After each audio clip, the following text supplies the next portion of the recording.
When I think of your mercy and all that you've done for me, hey, that you've done for me, hey, all I can do is stop and praise ya.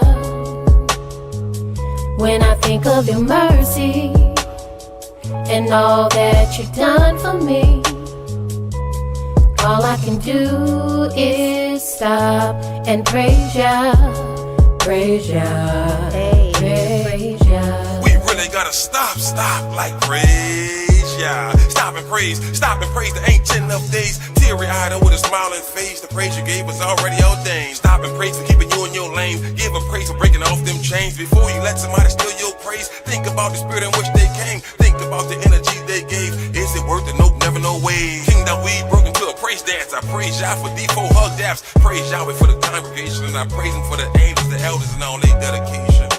See, this truth, it'll cut you, heal you, it'll make or break you.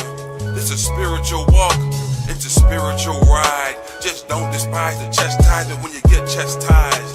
You a son, not a bastard, right? You gon' get chastised. It's a spiritual ride, just vibe. Yeah, just vibe. We gon' ride. All praises to the Most High. When I think of your mercy and all that you've done for me, hey, all I can do is stop and praise ya. When I think of your mercy and all that you've done for me, all I can do is stop and praise ya, praise ya, hey, praise ya. Mercy on you, mercy on me. They say the truth has set you free. See, prophecy been fulfilled for real. Now what the deal? We giving praise to the God of Yisrael, cause it's real out here.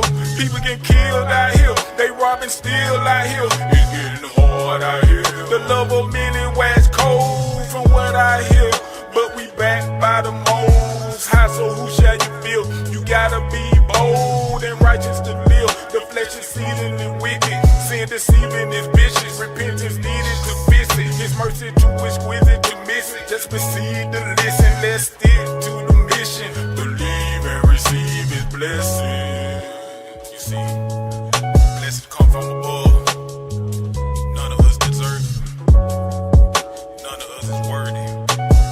But we praise Yah for his mercy. When I think of your mercy and all that you've done for me, hey, all I can do is stop and praise ya. When I think of your mercy and all that you've done for me, all I can do is stop and praise ya, praise ya, hey, praise ya.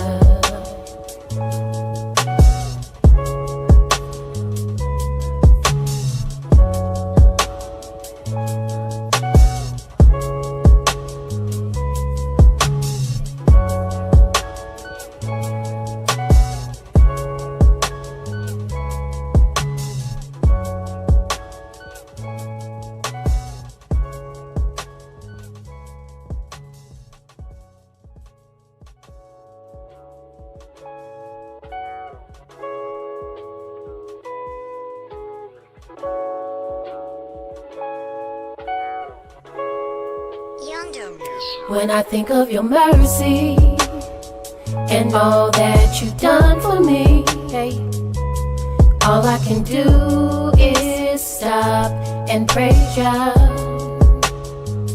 When I think of your mercy and all that you've done for me, all I can do is stop and praise ya, praise ya, hey, praise ya. We really gotta stop, like praise Yah. Stop and praise the ancient of days. Teary-eyed and with a smiling face, the praise you gave was already ordained. Stop and praise for keeping you in your lane. Give a praise for breaking off them chains. Before you let somebody steal your praise, think about the spirit in which they came. Think about the energy they gave. Is it worth it? Nope, never, no way. Kingdom we broke into a praise dance. I praise Yah for D4 hug daps. Praise Yahweh for the congregation, and I praise him for the angels, the elders, and all their dedication.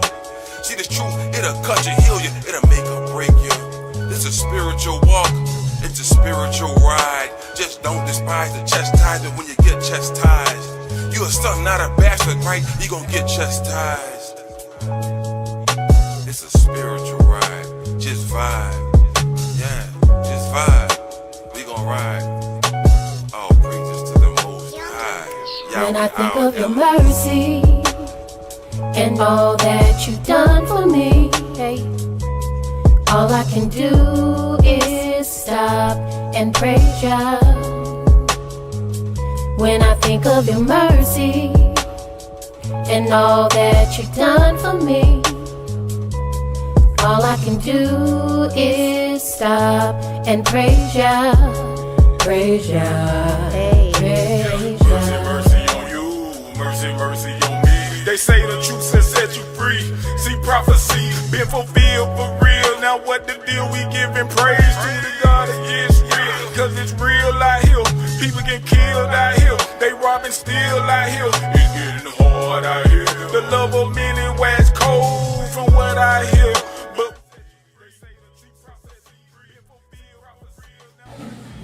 Shalom Facebook, Shalom YouTube. Welcome to our prophecy class. Today we're in the book of Daniel. But before we get started, does anyone have any questions? Are we on Facebook?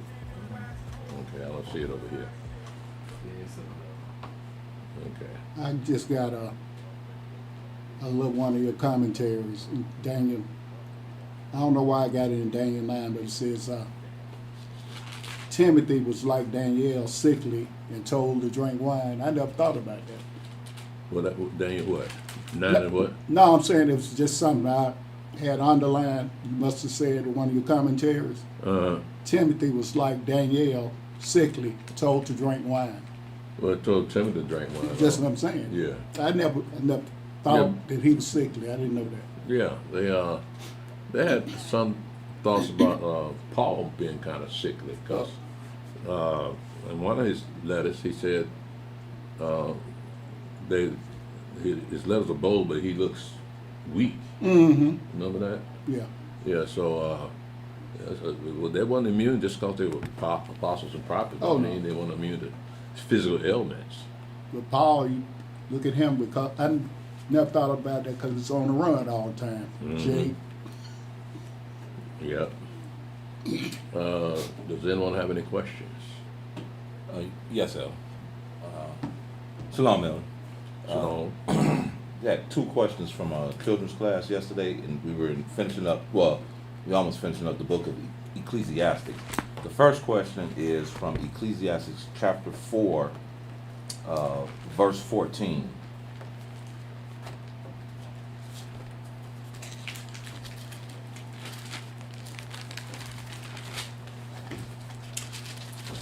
Okay, it says, "For out of prison he cometh to reign, whereas also he that is born in his kingdom becometh poor." Who is that referencing to?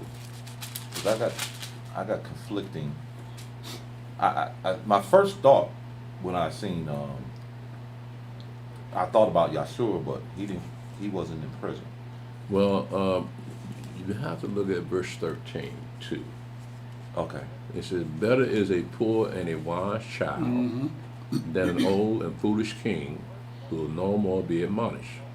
For out of prison he cometh to reign, whereas also he that is born in his kingdom becometh poor." So you have to look at those 2 verses together, and it's talking about a foolish king, and it's talking about in verse 14, "For out of prison he cometh, the king cometh to reign." Right? Whereas also he that is born in his kingdom becometh poor. So you go back up to verse 13, it says, "Better is a poor and a wise child." So put that with verse 14, "Whereas also he that is born in his kingdom becometh poor." So better is a poor and a wise child than an old and foolish king, who will no more be admonished. For out of prison the king cometh to reign, whereas also he that is born in his kingdom becometh poor, but he's a wise child. Let's look at verse 15. Okay. I considered all the living which walk under the sun, with the second child that shall stand up in his stead. There is no end of all the people, even of all that have been before them. They also that come after shall not rejoice in him. Surely this also is vanity and vexation of spirit. So you just can't single verse 14 out without looking at the rest of those verses. I see. Okay. So they're all tied together, and they're all talking about a foolish king and a wise child. All right. In verse 15, I considered all the living which walk under the sun, with the second child that shall stand up in his stead. Now there's a second child. All right, so what is the second child about? You got the first child as a wise child. But now you have a second child that's going to stand up in whose stead? The king or the first wise child? So this second child is going to stand up in his stead, and I'm looking at the king, the foolish king. Mm-hmm. I'm looking at that king that's going to stand up in that king's stead. That wise child going to stand up. The second child going to stand up in that king's stead, Okay, that makes sense. and he going to reign. So the second child is going to reign. Mm-hmm. I couldn't put that together. I've seen this thing before. I had to look at it myself a few times. Okay. You're a white man, you don't understand like we do. So who was the second child? The one that's going to reign in the stead of the king. It don't give any name. He's just getting scenarios. Okay. Yeah. So that hadn't taken place yet. No, he just this is slow-mo. This is wisdom. This is how he sees things. This is not anything that's actionable. It's been done. It's going to be done. It's just like all the rest of his Ecclesiastes and all the rest of Proverbs. These are just wise sayings. Man, I would have never. I kept looking at it. I said, man, I just don't. I said, I just kept looking at the house. I just don't. I couldn't put it together. So I think that makes sense, because now I seen it, but now I didn't see it. The second child. I seen it, but now I see it. If you know what I mean. Yeah, you really paid much I attention just read past it, been reading past it. So now it makes sense. That second child is going to be, because you got a foolish king, right? And then you have a wise child. a That's wise poor, child that's poor. right? Then there's a second child that's going to reign in the stead of the foolish king. That foolish king. Okay. So that wise child is still going to be there, because or how does that work? The wise child represents wisdom. Okay. Again, this is not physical. All right, I see. Okay. All right, these are things that slow-mo sees in life. Okay, that's a lot right there. Okay. So that wise child is wisdom. Okay. All right. Okay. So it's not a particular person. Okay. So all right. Oh, praise y'all. Yeah. You got another one? That was a lot to break down. Okay. And the second one is Ecclesiastes chapter 6, verse 7. Verse And- 7? Yes, sir. Is that referencing someone who is gosh, we start with a P. That's what I'm talking about. You say verse 7? Yes. It says, all the labor of man is for his mouth, and yet the appetite is not filled. Is that someone who is proud? No. Listen. Yahweh made us to want to eat. That's our main goal, is to eat.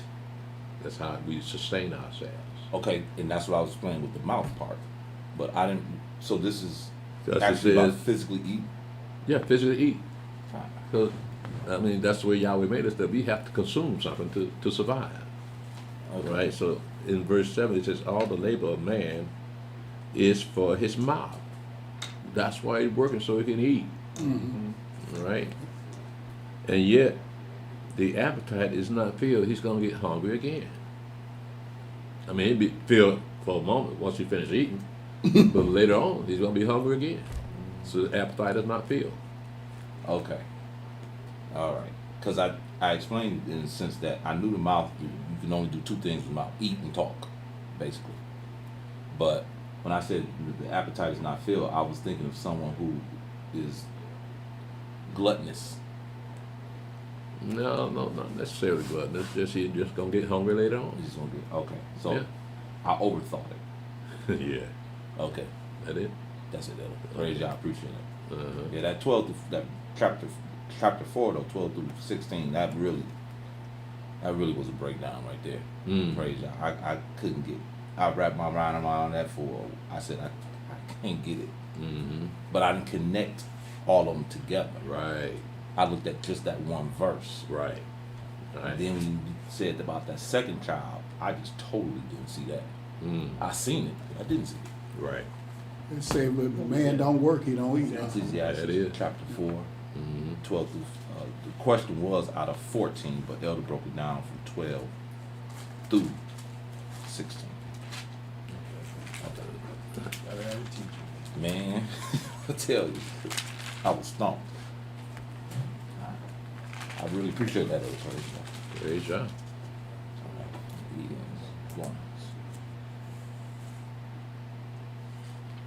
I'm going to go back and re-explain that to him. He's at 4. What you said? You was at 14. Yeah, the question was out of 14, but Elder took it from 12 through 16. No, 15. 15, I'm sorry. Yeah.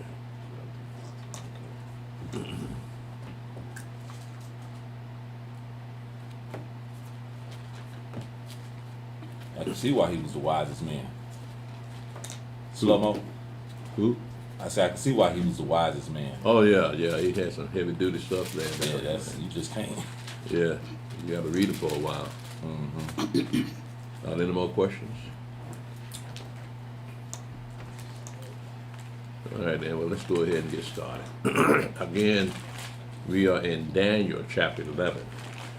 Now, I'm not going to read all of Daniel chapter 11 because the initial verses in Daniel chapter 11 are actually the story. So we're not going to dwell on the historical parts of Daniel. So what I would like to do is kick this off in verse 1 so we get an understanding of what's being said. Daniel chapter 9, verse 1.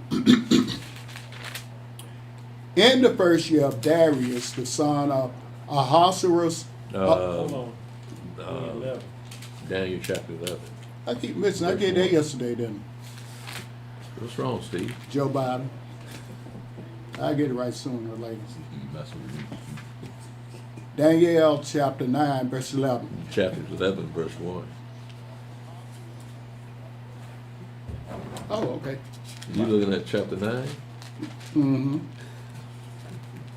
Yeah, what it was, I thought that, Let me call Joe. Joe. no, what it was, I thought we were starting at chapter 9. No, he just mentioned something in chapter 9. But Okay, Daniel chapter 11, where we're starting at now. verse 1. Oh, okay.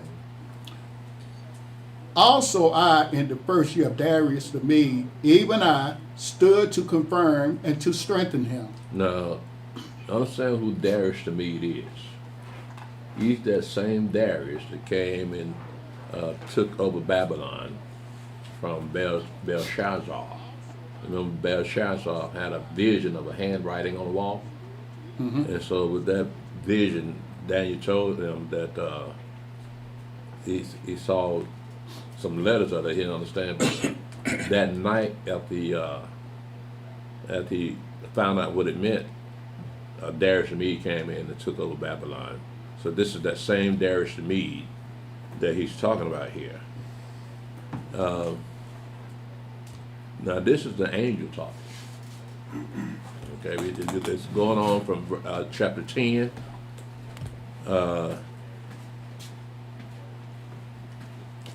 At verse I picked up verse 18, chapter 10, verse 18. Then there came again and touched me one like the appearance of a man, and he strengthened me, and said, O man, greatly beloved, fear not, peace be unto thee. Be strong, yea, be strong. And when he had spoken unto me, I was strengthened, and said, Let my master speak, for thou hast strengthened me.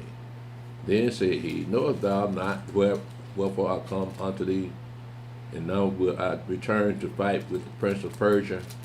And when I am gone forth, lo, the prince of Greece shall come. But I will show thee that which is noted in the scripture of truth, and there is none that holdeth with me in these things, but Michael your prince. Also I in the first year of Darius, to me even I stood to confirm and strengthen him. Go ahead, Brother Stephen, pick it up at verse 2. And now will I show thee the truth. Behold, there shall stand up yet 3 kings in Persia, and the 4th shall be far richer than they all. And by his strength, through his riches, he shall stir up all against the realm of Grecia. And a mighty king shall stand up, that shall rule with great dominion, and do according to his will. And when he shall stand up, his kingdom shall be broken, and shall be divided toward the 4 winds of heaven, and not to his posterity, nor according to his dominion which he ruled, for his kingdom shall be plucked up, even for others beside those. So now we're talking about the coming Greek Empire here. Now remember, now we talked about this in Daniel chapter 8. We talked about the he-goat and the ram. Well, we're talking about the same scenario here, because there is nothing being written during the Greek Empire, but Daniel being told that this is what's going to be happening. So we know what we don't want to dwell on the history of the Greek Empire, because it's going to break it down to what's already happened. So what we're going to do is go over here to verse 36. Now this is, well, I'll tell you what, let me see here.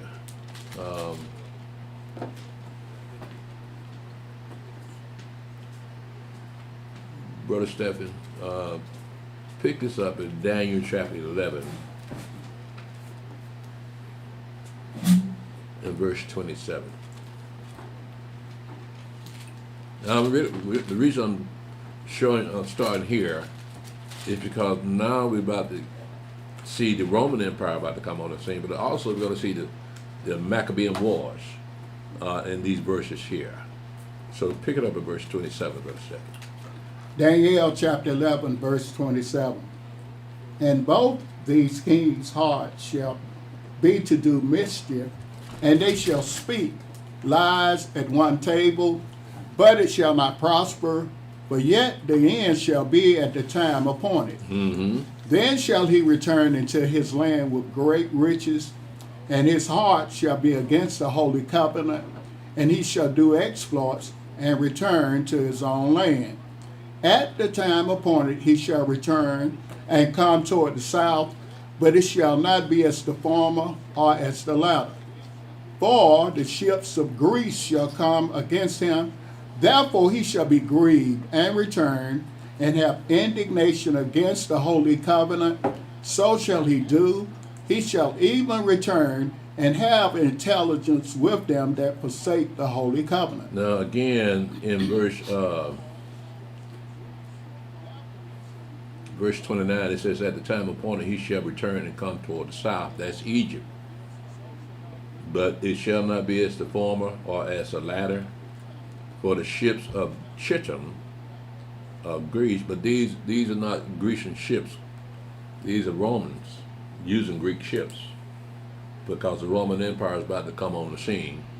And just before it comes on the scene, you got up here in verse 30, it says, for the ships of Greece shall come against him, therefore he shall be grieved and return to him. Indignation against the Holy Covenant, because he wanted to take over Greece. We're talking about Antiochus Epiphanes, wanted to take over Egypt. You have indignation against the Holy Covenant, and so shall he do. he shall even return and have intelligence with them that forsake the holy covenant. So again, we got a situation where the priesthood is being sold.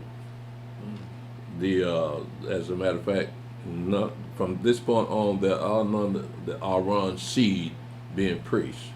They are being appointed by the king and who's reigning at the time. So you remember what the priest said about their fear of the Roman Empire taking their place from them when they had that issue with the Mashiach. Right, it's best that one die for all the nation, than for all us to be removed. Well, again, the king in power would appoint the priest of the land. So in this case, we got Antiochus Epiphanes buying the priest. They're selling the priesthood to Antiochus Epiphanes that are not of the seed of Aaron. All right, so this is what he's referring to. But we're talking about the Maccabean Wars. Go ahead, Brother Stephen. Daniel chapter 11, verse 31. Mm-hmm. And arms shall stand on his part, and they shall pollute the sanctuary of strength, and shall take away the daily sacrifice, and they shall place the abomination that maketh desolate. So we know what that's referring to, talking about that sow that they tried to force the Jews, not the Jews, but the priests, to sacrifice unto Zeus. All right, so it says, and such as do wickedly against the covenant. You haven't read that, have you read that, Steve? No. Verse 32? Go ahead. Daniel chapter 11, verse 32. And such as do wickedly against the covenant shall he corrupt by flatteries. But the people that do know their God shall be strong and do exploits. Mm-hmm. And they that understand among the people shall instruct many, yet they shall fall by the sword, and by flame, by captivity, and by spoils many days. And when they shall fall, they shall be holpen with a little help, but many shall cleave to them with flatteries. And some of them of understanding shall fall to try them, and to purge, and to make them white, even to the time of the end, because it is yet for a time appointed. So again, we're looking at the Maccabean Wars in these verses here, from verse 30 all the way down to verse 35. Now in verse 36 is going to jump up to our time. Go ahead, Brother Seth. Daniel chapter 11, verse 36. And the king shall do according to his will, and he shall exalt himself and magnify himself above every god, and shall speak marvelous things against the God of gods, and shall prosper till the indignation be accomplished, for that is determined shall be done. Mm-hmm. Neither shall he regard the God of his fathers, nor to desire women, nor regard any god, but he shall magnify himself above all. Now, how is he doing this? Well, we got his story already in 2 Thessalonians. Mm-hmm. Let's go there right quick.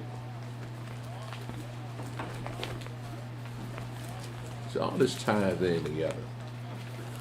Yeah, we just got to give you the spirit to look at here a little and there a little. Precept upon precept, precept upon precept.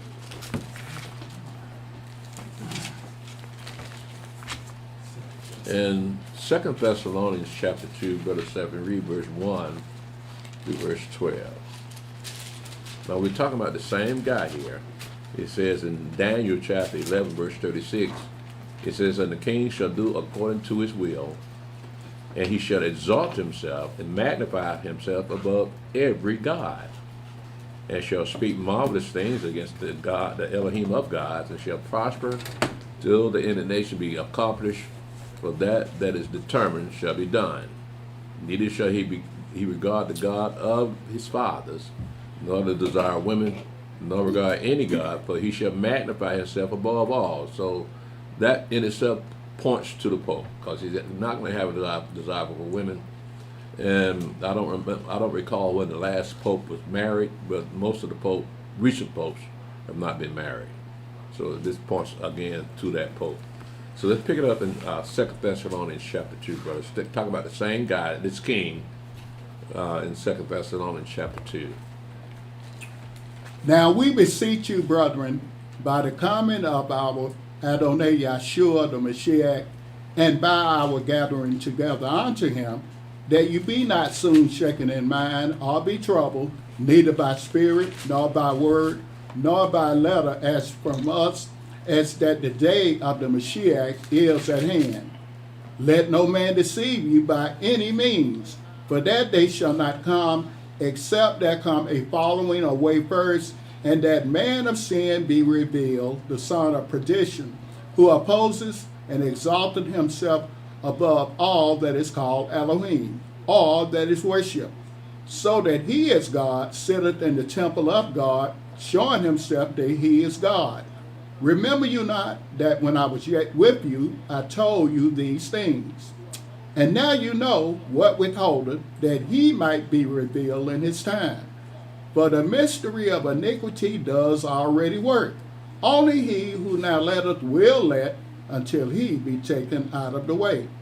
And then shall that wicked be revealed, whom the Adonai shall consume with the spirit of his mouth, and shall destroy with the brightness of his coming, even him whose coming is after the working of Satan, with all power and signs and lying wonders, and with all deceivableness of unrighteousness in them that perish, because they receive not the love of the truth, that they might be saved. And for this cause Elohim shall send them strong delusion, that they should believe a lie, that they all might be damned who believe not the truth, but had pleasure in unrighteousness. So again, we're talking about the same person. So it's very important that that temple be built. And they're working on that now. They got everything that's supposed to go in the temple. They got the people trained to be priests and offer up sacrifices. So it's just a matter of time for the structure to go up. And I'm pretty sure they know where they're going to put it. They know they can't put it on at the Dome of the Rock in the Al-Aqsa Mosque. So it has to be somewhere else. Because that all hell will break loose if they do that. But let's go back to Daniel chapter 11 and pick up the rest of what this guy is going to be doing. Ellen, on this strong delusion, will that be upon his own people also? That would not believe. You're talking about in 2 Thessalonians chapter 2? Mm-hmm. He's going to send them strong delusion? Yeah, they're going to think he's God. That's how strong that delusion is going to be. Yeah, you pick that up in chapter 13 of Revelation.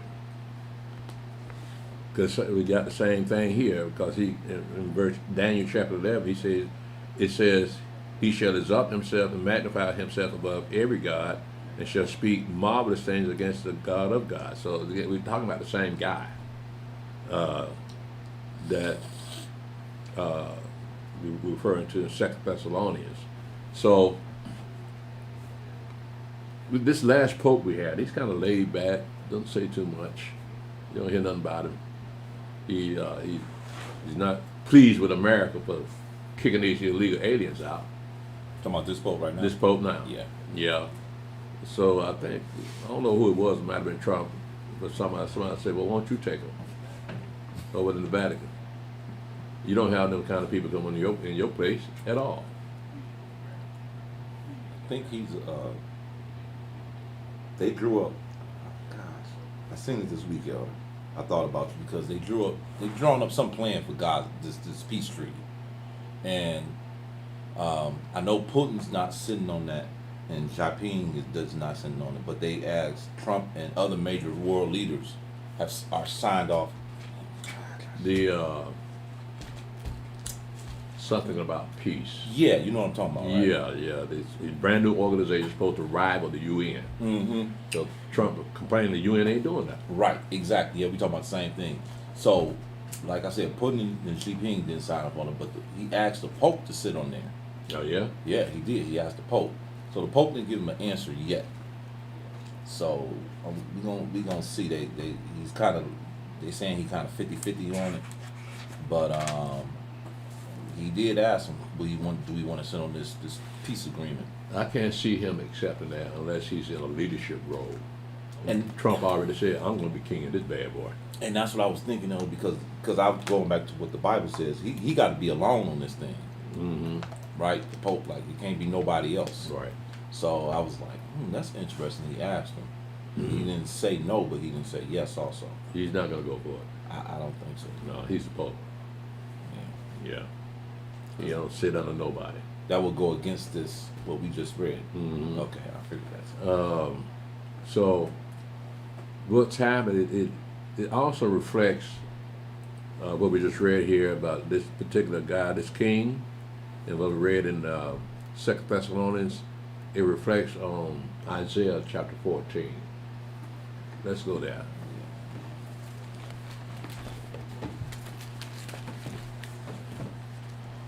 Where we going? Isaiah 14, I think we'll pick it up at verse 12. Yeah, 12 through 17. Now again, remember what we just read in 2 Thessalonians, that this person gonna say he's God, and that he's gonna do things and make people think that he is God, right? But where is he getting this from? We're gonna see right here. Go ahead, Brother Stephen. Isaiah chapter 14, verse 12. How art thou fallen from heaven, O Lucifer, son of the morning? How art thou cut down to the ground, which didst weaken the nations? For thou hast said in thine heart, I will ascend into heaven, I will exalt my throne above the stars of Elohim. I will sit also upon the mount of the congregation in the sides of the north. I will ascend above the heights of the clouds. I will be like the Most High. All right, Steph, I don't want you to go no further. Look at that whole lot he just said here. It says in verse 13, for thou hast said in thine heart, I will ascend into heaven. Like, where's Yahweh at in that? I will exalt my throne above the stars of Elohim. I will sit also upon the mount of the congregation in the sides of the north. Well, that's the temple. That's Jerusalem. Right? So he's going to do this. He said, I'm going to do this, but he's a spirit. So what he has to do is get in somebody so he can fulfill what the desire is, want to be just like God. Because he wants that glory too, just like Yahweh want that glory. Lucifer, Satan want that glory too. Satan want people to worship him. You remember how he tempted the Mashiach? Right? He showed him all the kingdoms in the moment of the world in a moment of time. He said, all this has been given to me, and I give it to whom I please, and I give it to you if you fall down and worship me. Right? So this is what Lucifer wants people to do, is to worship him. Satan wants people to, he got the whole world worshiping now. Right? Except us. Because we recognize what he's doing, how he's doing these things. He's tricked every Christian in the world to worshiping him. Why? Because they refuse to keep the commandments, keep the law. They're pagan. They translated the book of truth, but can't read it. It states clearly what happens when you worship another god or worship idols. Yeah, you got a problem with Yahweh now. Right. But that was just with us. I mean, he didn't care. Yahweh don't care about the rest of the nation. Y'all been given over to that, right? But with us, yeah, that's a big no-no.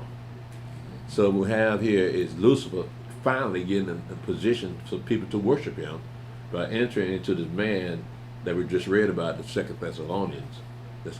And he's going to do great works. He's going to proclaim himself to be God.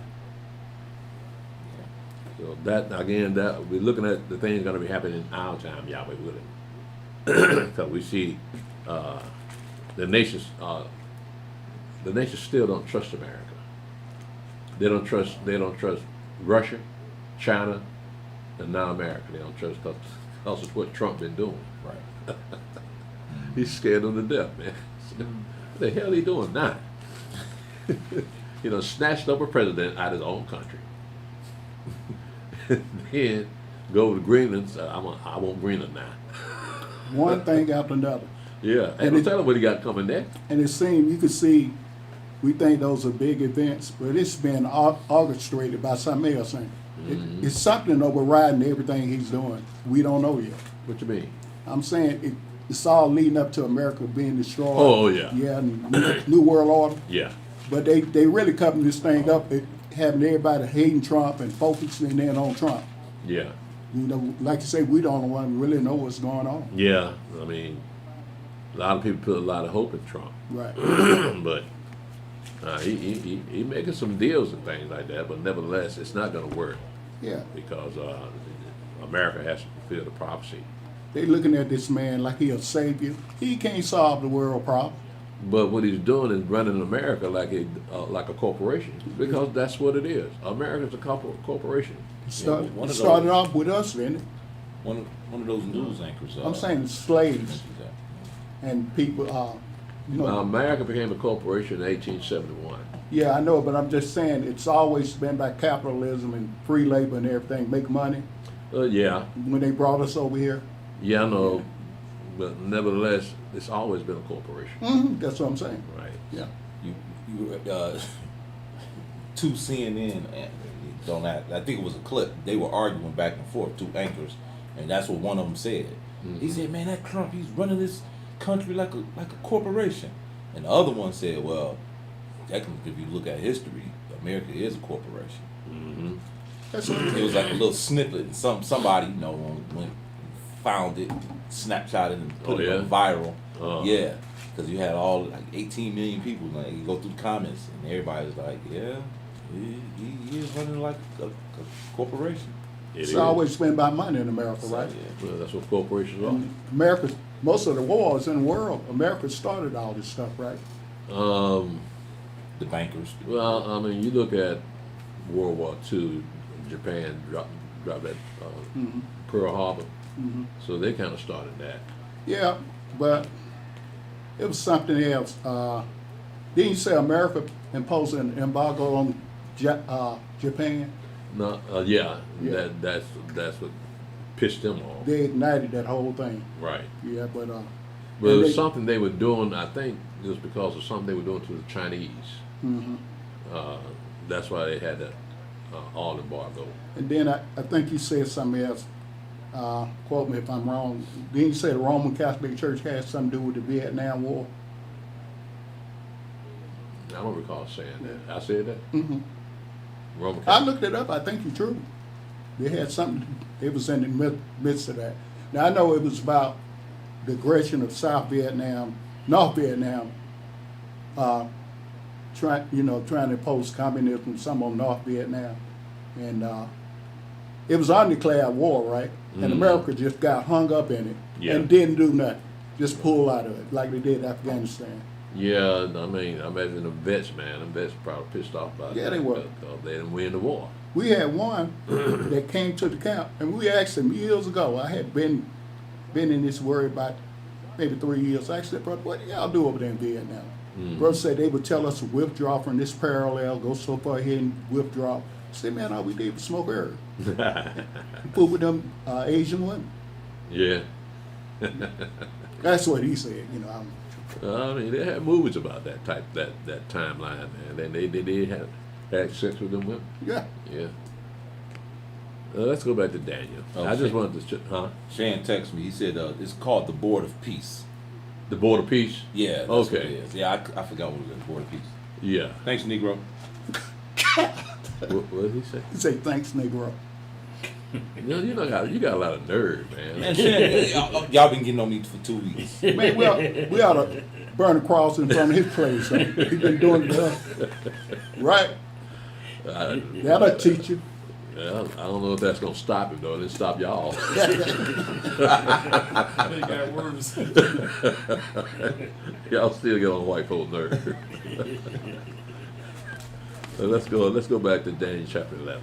I'm going to start at 36 again. Okay. Daniel chapter 11, verse 36. And the king shall do according to his will, and he shall exalt himself and magnify himself above every god, and shall speak marvelous things against the God of gods, and shall prosper till the indignation be accomplished. But that is determined shall be done. Neither shall he regard the God of his fathers, nor the desire women, nor regard any God for he shall magnify himself above all. Mm-hmm. But in his estate shall he honor the God of forces, and a God whom his fathers knew not shall he honor with gold and silver and with precious stones and pleasant things. So this reflects in Revelation 13 then, doesn't it? Because that second beast is going to cause the people to make an image to the first beast. And so what we have here in verse 38, but in his estate shall he honor the God of forces, and a God whom his fathers knew not shall he honor with gold and silver and with precious things, stones and pleasant things. So I checked up what that word forces was referring to. And wasn't what I thought. It just means stronghold, rock, strength, or fortress. And so what he's saying, but in his estate shall he honor the God of strength. Yeah, I had put military down. Hmm? I had put military down for that. Military? It's military. I guess that's close enough. Because you look at when it says forces, now the Strong's Concordance says stronghold, rock, strength, fortress. Yeah, so that's kind of tied into the military. Go ahead, Brother Seth. Daniel chapter 11, verse 39. Mm-hmm. Thus shall he do in the most strongholds with a strange God, whom he shall acknowledge and increase with glory, and he shall cause them to rule over many, and shall divide the land for gain. Mm-hmm. And at the time of the end shall the king of the south push at him, and the king of the north shall come against him like a whirlwind, with chariots and with horsemen and with many ships. And he shall enter into the countries and shall overflow and pass over. So again, when we talk about the king of the south, he's talking about Egypt. And the king of the north would be that area around Assyria or Mesopotamia. We're talking about all those things that with Jerusalem being in the centerpiece. Anything south of Jerusalem is Egypt. Anything north of Jerusalem, it could be Assyria, it could be Babylon, all those things that are north of Jerusalem. Go ahead, Brother Stephen. Daniel chapter 11, verse 41.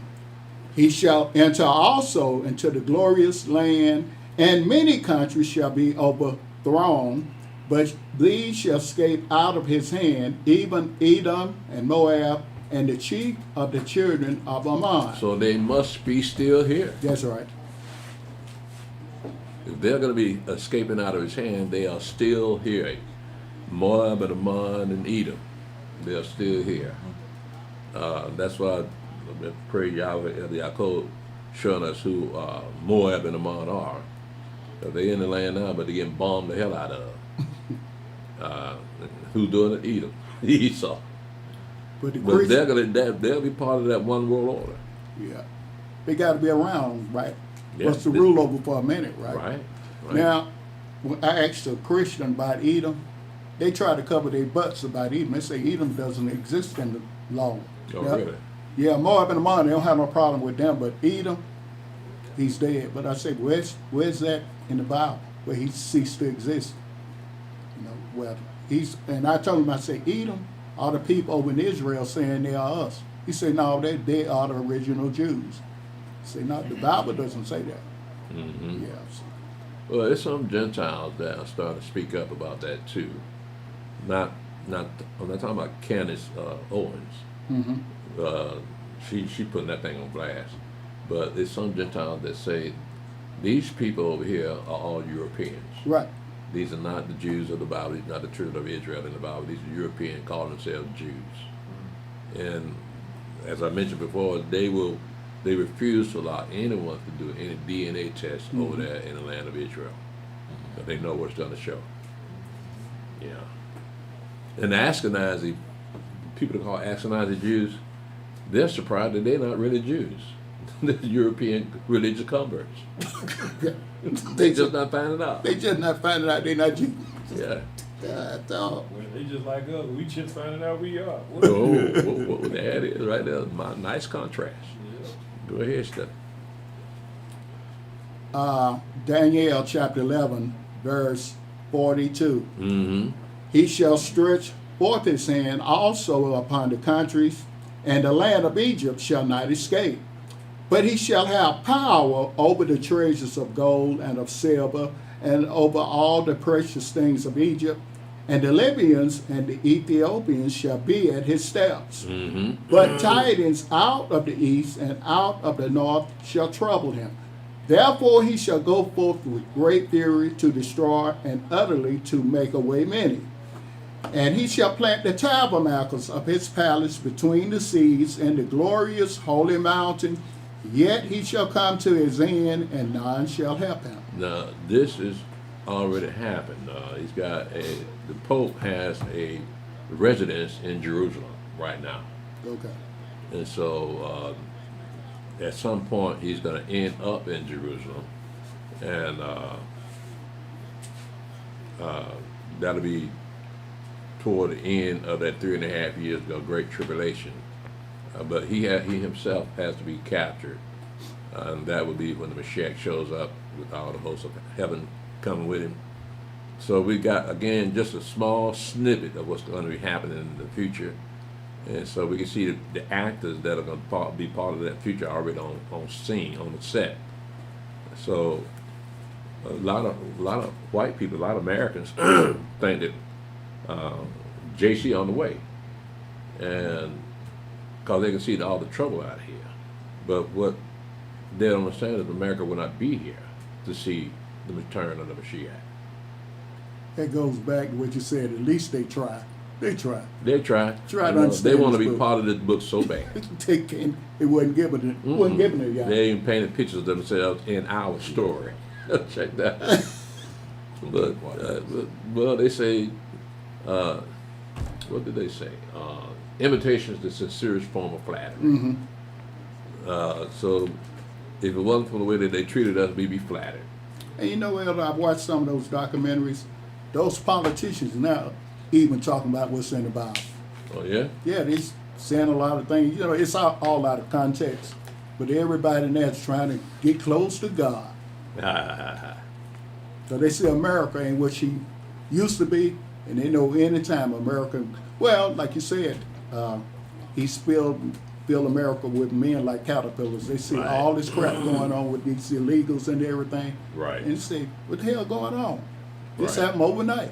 Right. Overnight. Yeah. Yeah, now we're slaves in our own land. Well, the thing about that is there's a lot of hypocrisy in this because Obama did the very same thing that Trump doing, and nobody said a word. So Trump doing the same thing now, everybody got a problem with it. Yeah, he sent over 300,000 of those people back across the fence, right? 3 million. 3 million. Yeah, 3 sure million. did. And then he was downsizing the government. Right. That's a Democrat that was doing. That's unheard of.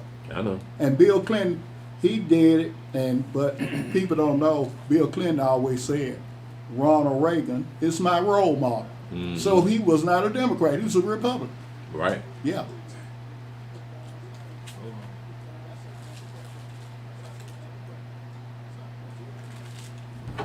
Oh.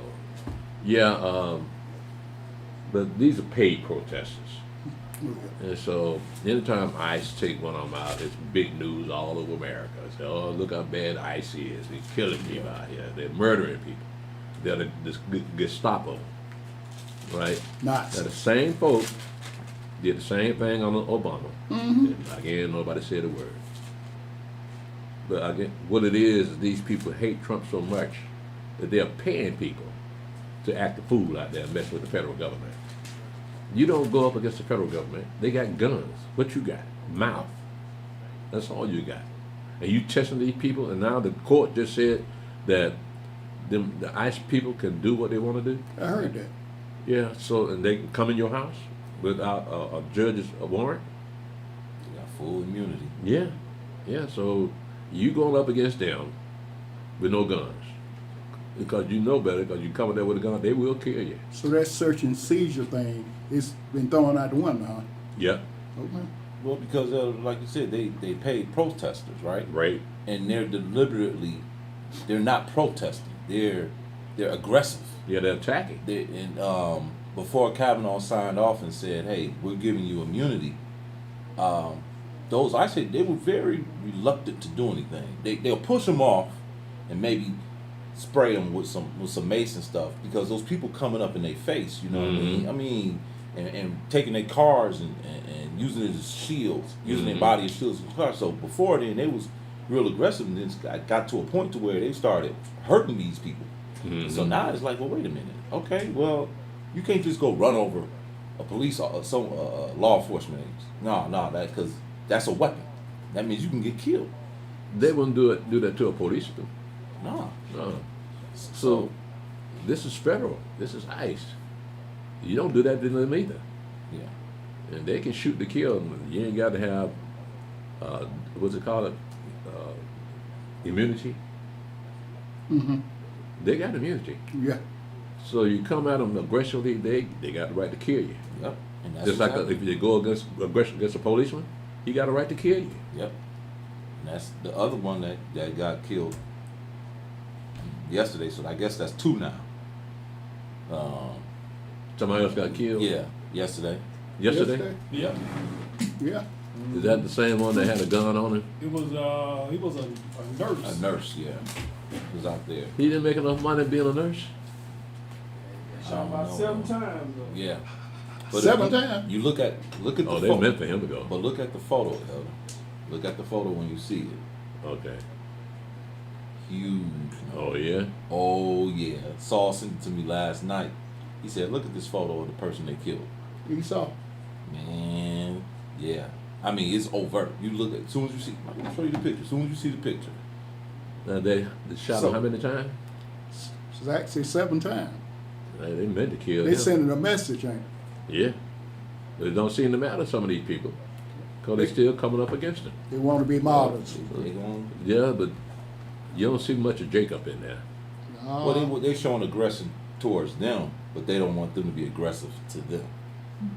Like, that don't make sense. It's like if you hit someone, you expect to get hit back. Mm-hmm. That doesn't make sense. And like you said, those people going in there, they're not protesting. They're going up there, they're looking for a fight. Mm-hmm. And so now it's like, hey, these gloves are off now. Yeah.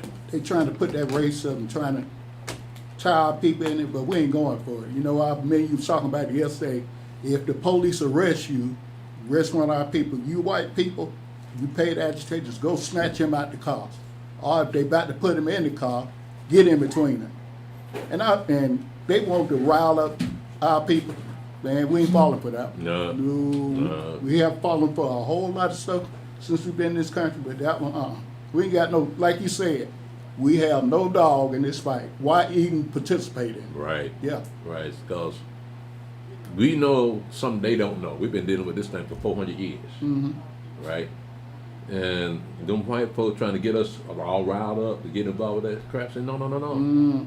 We have accomplished a lot in them 400 years, and we ain't just throw it away like y'all can. So them brothers and sisters on YouTube said, no, we ain't part of that. Young folks, huh? Well, these are young folks trying to get Jake to get involved, right? So Jake responds and no, ain't gonna happen, Cap. We got our own hands full. Well, we're gonna mess with ICE, then the feds. Yeah, so we ain't got nothing for the police. And you want us to go against the federal government? No, Jake may be stupid. He ain't dumb. Far from it. Yeah, he know when to hold them, when to fold them. Go ahead, verse 7. Daniel chapter 12, verse 1.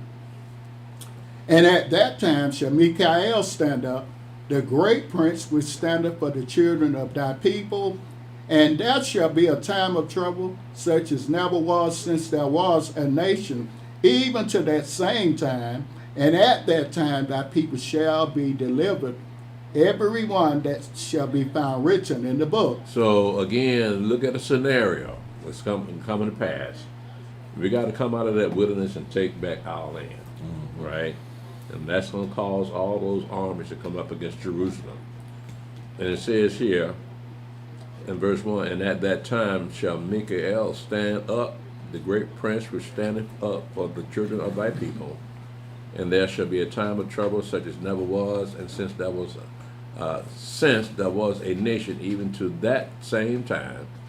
So Mashiach said the same thing, didn't he? Mm-hmm. That's what he said. When you see the abomination of desolation stand up in the holy place, he that understand, who that reach, let him understand. So we have the same scenario that somebody's going to cause all the hosts of heaven to come out of heaven. All the armies come out of heaven. And so Michael says Michael is going to be the one leading the charge, but it's actually the Mashiach. And Michael will probably be with him and the rest of the angels.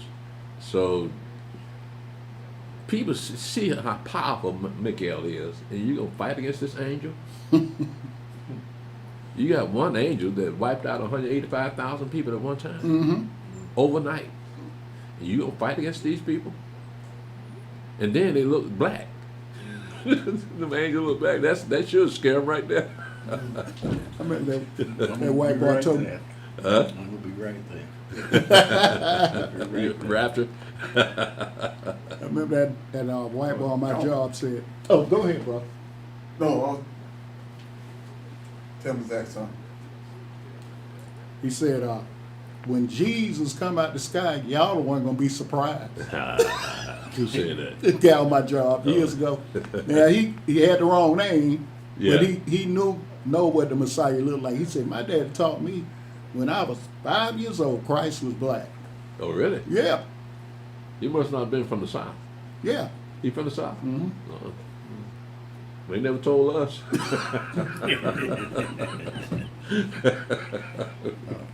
We got white Jesus all over town, bro. Go ahead, brother. Read verse 1 again. Daniel chapter 12, verse 1. And at that time shall Michael stand up, the great prince which standeth for the children of thy people, and there shall be a time of trouble, such as never was since there was a nation, even to that same time. And at that time thy people shall be delivered, every one that shall be found written in the book. Mm-hmm. And many of them that sleep in the dust of the earth shall awake, some to everlasting life, and some to shame and everlasting contempt. So he's looking at the whole thing in a single verse, but we know that's 1,000 years between both events. We got the resurrection of the dead and those that are resurrected with everlasting contempt 1,000 years later. So this all, it goes back to the pattern, the way that Daniel's prophecy is written.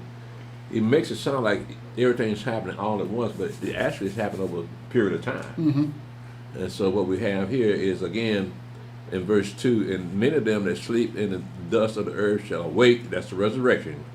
Some to everlasting life of the Mashiach, because the Mashiach is the resurrection. Right? So, but we already have it talked about here, but it's broken down with the Mashiach, because he said, I'm the resurrection. And many of them that sleep in the dust of the earth shall awake, some to everlasting life, and some to shame and everlasting contempt. That'll be the second resurrection. They're going to be thrown into the lake of fire. But all in one verse 2. Right? Go ahead, Brother Seth.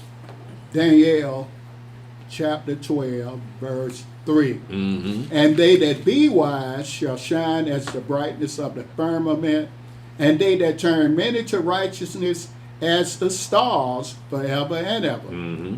But thou, O Daniel, shut up the words and seal the book, even to the time of the end. Many shall run to and fro, and knowledge shall be increased. Mm-hmm. Then I, Daniel, looked, and behold, there stood other two, the one on this side of the river, and the other on that side of the river. And one said to the man clothed in linen, which was upon the waters of the river, how long shall it be to the end of these wonders? Now, notice he called him a man. Mm-hmm. But this is an angel. Mm-hmm. All right, go ahead, Brother Stephen. Daniel chapter 12, verse 7. And I heard the man clothed in linen, which was upon the waters of the river, when he held up his right hand and his left hand unto heaven, and swear by him that liveth forever, that it shall be for a time, times, and in half. And when he shall have accomplished to scatter the power of the holy people, all these things shall be finished. Now again, we're looking at that time and times and half a time, that's 3.5 years. Mm-hmm. Same thing we got in the book of Revelation. The 3.5 years of great tribulation, 3.5 years of the trumpets of destruction and the vials of wrath being poured out, 3.5 years of us being in the wilderness. And so here it is in Daniel, talking about the very same thing. It just didn't say 3.5 years, it said times and half a time. And when he shall have accomplished to scatter the power of the holy people, all these things shall be finished up. Our power's already scattered. You don't have no power at all. People Israel is just not finding out that they're Israel. Now, I don't know about the rest of the people. I know the people in Africa, they know who they are. Mm-hmm. But here in America, it's been a concerted effort to make sure we never find out who we are. So now that we know, the timing couldn't be better. Because now that we know who we are, now we can understand what this book is saying. Oh, Yeah, so we know instead of being second-class citizens here in America, we'll be kings ruling the world when the Mashiach sets up. praise Yah. Right. Yeah. You know, Elder, all this money and all this capital, black people live pretty good over here, right? They did what? For the most part, we live pretty good in America, right? Compared to our father. Yeah. And we got some jakes got tons of money, but yet still we don't have no power. That's right. That's funny how you always set that thing up. That's right. We don't have all this money and all this materialism that we got. I mean, riding around and see these big fine homes and cars, we will have no power. Mm-mm. That's it. Nobody regard us. It's say a white man. You know, we say it quite often. A white man with a millions of dollars, he got power. But a brother with millions of dollars, he's just a Negro with a lot of money. Well, now you can understand the necessity to have your own land. Mm-hmm. Right? So if you got a lot of money, you got your own land. Now you got power. You got power with land. Like these with white land, folks here in right. America, they claim this bad boy, and they made money off of it. So how can Jake think he can share power with the white man? You ain't got nothing to offer. You ain't got nothing on the table. All you got is a couple of dollars. The rest of the white folk got the rest of them. Right? So you ain't really got no power if you ain't got no land. No land, that's right. Right? Go ahead, man. Daniel chapter 12, verse 8. And I heard, but I understood not. Then said I, O my Adonai, what shall be the end of these things? And he said, Go thy way, Daniel, for the words are closed up and sealed to the time of the end. You ain't gonna be there anyway. Right. What you want to know for?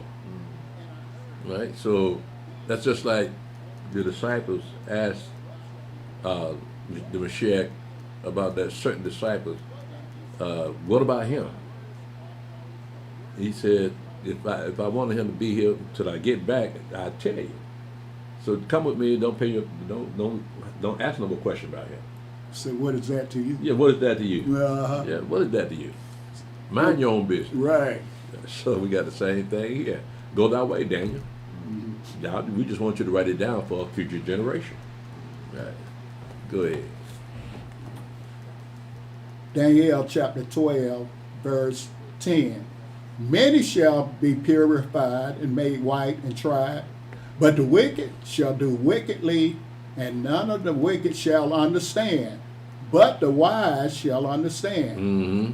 And from the time that the daily sacrifice shall be taken away, and the abomination that maketh desolate set up, there shall be 1,290 days.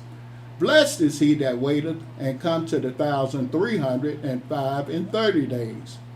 But go you your way to the end be, but thou shalt rest, and stand in thy lot at the end of the days. In verse 11 it says, and from the time that the daily sacrifice shall be taken away, and the abomination that maketh desolate set up, there shall be 1,290 days, right? Mm-hmm. Now, it sounds like it's something we just did with the Maccabean Wars.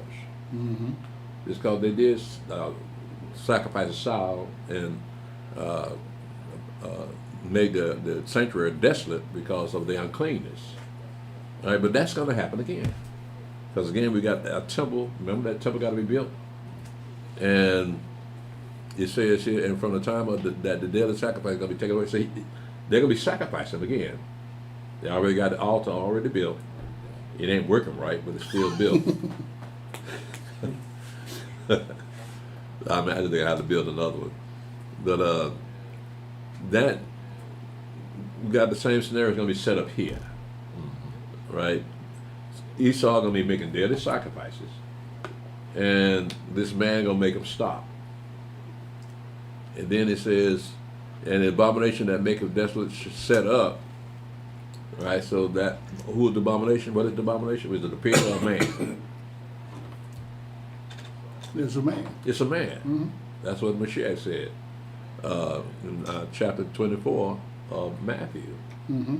He said, when you see the abominations of desolation stand up, who that reads, let him understand. Right. Right, so that's that same abomination we're talking about here in Daniel. That some man gonna declare himself God. That's an abomination to y'all. You flesh and blood. Now you gonna be called God. And he said, there shall be 1,290 days. Now, according to the book of Revelation, we're dealing with 1,260 days. That's 3.5 years, right? But here we got 1,290 days. That's 30 extra days, right? And then you drop down to verse 12. It says, blessed is he that waiteth and coming to the 1,305 and 30 days. So we're looking at not only an extra 30 days, but also looking at another 75 days added to the 1,260. Right? So we did the math on it, and it ended up being 3.5 months. Right? Now, where are you going to put that 3.5 months? Because you got some extra days outside of 1,260 days, the 3.5 years. Well, we're looking at that might be the time it takes for us to get up out of here. 3.5 months. So our father came out of Egypt in one night. We can't do that here in America. We can't walk out of America either. So we got to get on boats. So we're looking at that might be the time it takes for us to leave America and get into the wilderness. All right. Let's continue, Brother Stephen. Now, again, I'm not going to dwell too much on some of these prophecies because a lot of it's already happened, it's already been occurred. But let me read chapter 1. Let's read chapter 1 because it ends in prophecy of Hosea. Yeah, I got a question about that temple. So them building that temple, right, and they're going to be offering up sacrifices. Those sacrifices are not going to be recognized by Yahweh, is it? No. So that temple will still be up at the time when we get there. Mm-hmm. So would there be a establishment of the Levitical priesthood at that time where they would go in and start doing the work like they're building the temple for us because we don't have the means or the transportation to do that? The closest thing you're going to come to is that you're going to find out who's a Levite, who's not, who's a Judite, who's not, who's a Benjamite, who's not. You're going to find out who you are. But as far as the duties of the Levites, that can't be established because, first of all, we don't have access to any animals. Because Esau, he got access to, he got animals. That's what I was wondering. Will we take over that? Like, no. Because that's a temple that Esau built. And Yahweh did not tell them to build a temple. So it had to be tore down? Yeah. And rebuilt. Okay. Mm-hmm. Okay. That was my friend. Okay. That answers my question. Yeah. In Ezekiel, it gives you the dimensions of the temple. And I don't know what that temple that they got planned on building. Yeah, that's what like. I was wondering. How are they constructing that? Are they constructing that? They won't show you any pictures. Unless, I mean, they might have, if you Google it, the temple, what is it, third temple? Third temple. Yeah, you might Google it and see. Okay. See if they got a picture of it. I think I recall seeing a painting of it, but it's been a while since I've seen that. But as far as sacrifices go, no, we won't be doing any sacrifices at that temple. Okay. And besides that, we don't even know how to do it in the first place. When's the last time we sacrificed? However, that doesn't mean the house of Judah that's still in Africa don't know how to do those sacrifices. Because they're more agricultural in Africa, right? So they would know how to handle animals. We city folk, we don't know about handling no animals. We can't skin no animal, cut his neck, skin him, and then cut him up. No, we ain't used to all that blood. So, we want our meat already packaged up, Already ready to go. with that red dye in it. All right, praise you. Yeah, we're not gonna be doing that right now. Go ahead, Stephen. Read down. Just read the whole chapter. Hosea chapter 1, verse 1. The word of Yahweh that came unto Hosea, the son of Beeri, in the days of Uzziah, Jotham, Ahaz, and Hezekiah, kings of Yehudah, and in the days of Jeroboam, the son of Joash, king of Israel. The beginning of the word of Yahweh by Hosea. And Yahweh said to Hosea, Go, take unto thee a wife of whoredoms and children of whoredoms, for the land have committed great whoredom, departing from Yahweh. So he's prophesying to the northern tribes. Okay, go. So if you notice in verse 1, it says the word of Yahweh that came unto Hosea the son of Beeri in the days of Uzziah, Jotham, Ahaz, and Hezekiah. Those are kings of Judah. So he was during the time Isaiah was on the scene at the same time. So you got Hosea in northern Israel and Isaiah in Judah. Go ahead, Brother Stephen. Hosea chapter 1. Read verse 2 again. Hosea chapter 1, verse 2. The beginning of the word of Yahweh by Hosea. And Yahweh said to Hosea, Go, take unto thee a wife of whoredoms and children of whoredoms, for the land have committed great whoredom, departing from Yahweh. Now that's unusual for a prophet to marry a whore. Mm-hmm. That's why when you read that in the book of Luke, that woman that came into the Pharisee's house with the alabaster box, and with her tears, she washed Meshach's feet and poured the alabaster box on him, but she was a sinful woman. So we don't know what kind of sinful woman she was. She might have been a whore. Mm-hmm. So Meshach really sided with her because the Pharisee was being a hypocrite, and she did everything she's supposed to do. Now with this, Yahweh asking his prophet to marry a whore. That's unheard of. But you got to do what Yahweh tells him to do, because then Isaiah have to walk around naked 3.5 years. Yeah. Then you look at Ezekiel, Yahweh told him, you got to eat this stuff. Show Israel their iniquity. They're prophets, man. And they had to do it. You can't say, yeah, really? Let's talk about this. Can't say no. I mean, yeah, he didn't say no, but hey, I'm a priest. What you want? You know I know the law. I ain't supposed to eat that. try to throw the law back on them. Yeah, I said, well, eat cow dung then. Okay. At least it'll turn back to grass. Go ahead. It didn't say how old the cow dung was either. So you get some dried up cow dung. Yeah, cook that bad boy up. So when you look at Peter, he got away with it. Then when you're talking about rise up and eat and slain, and Peter said, I haven't eaten anything unclean or common. Right. That's that law. Yeah. The brother knew the law, bro. Yeah, go ahead, man. Hosea chapter 1, verse 3. So he went and took Gomer, the daughter of Diblaim, which conceived and bare him a son. And Yahweh said unto him, Call his name Yisrael.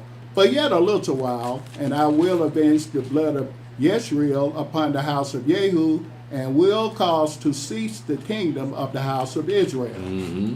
And it shall come to pass at that day that I will break the bow of Israel in the valley of Yisrael. And she conceived again and bare a daughter, and Elohim said unto him, Call her name Lo Ruhamah, For I will no more have mercy upon the house of Israel, but I will utterly take them away. But I will have mercy upon the house of Yehudah, and will save them by Yahweh their Elohim, and will not save them by bow, nor by sword, nor by battle, by horses, nor by horsemen. Now when she had weaned Lo-ruhamah, she conceived and bare a son. Then said Elohim, called his name Lo-ammi, for you are not my people, and I will not be your God. Yet the number of the children of Israel shall be as the sand of the sea, which cannot be measured nor numbered.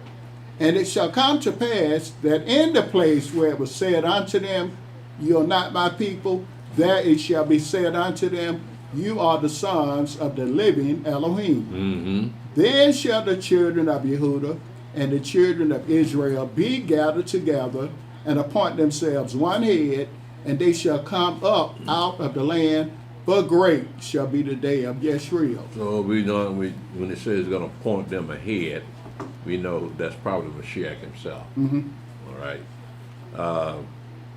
In verse 4, it says, and Yahweh said unto him, call his name Jezreel for yet a little while, and I will avenge the blood of Jezreel upon the house of Jehu, and will cause to cease the kingdom of the house of Israel. So, again, remember Jehu, Yahweh told Jehu, I want you to kill off all the Ahab seed. Right? But Jehu nutted up and killed some of the king of Judah's seed. Right? So that's what he's talking about. I'm going to pay him back for that. I didn't tell him to kill off Judah's seed, the king of Judah, and drove his mama mad. I forgot what the dude's name was. Jehoram or something like that. Joram, something like that. Or Jehaziah. All right, so that again with verse 10 and 11, that pertains to us. So nobody would ever believe that we're the chosen people.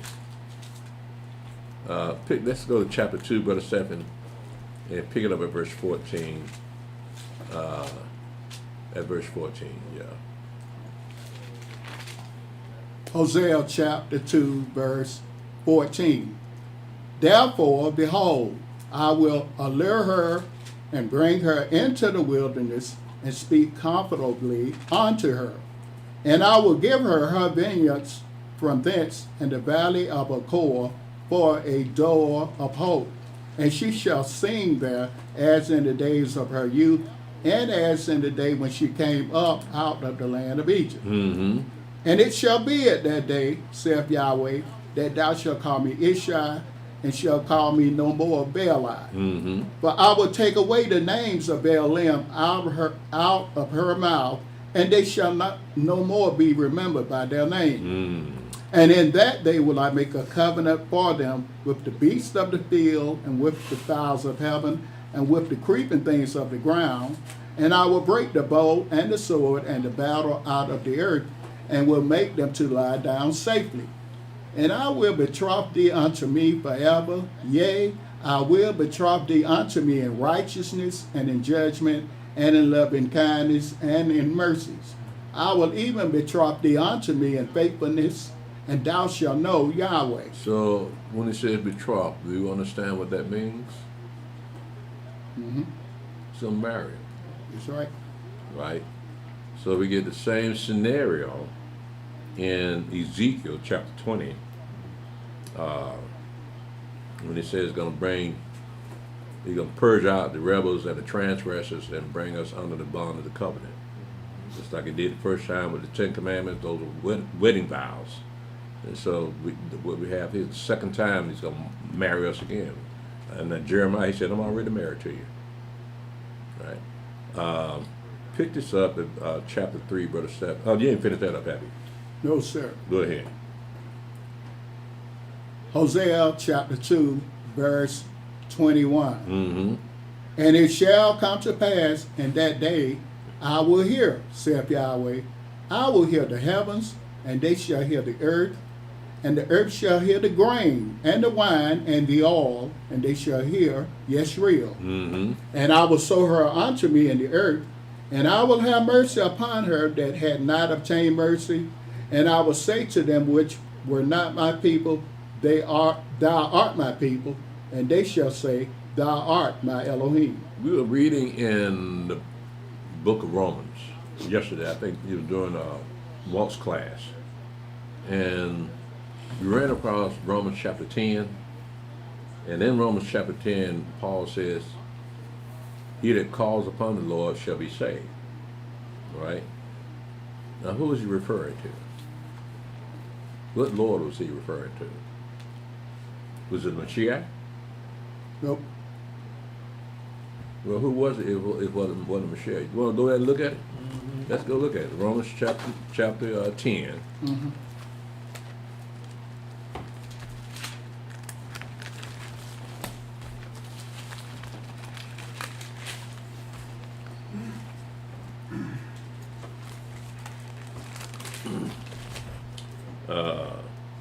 Romans chapter 10, verse 13.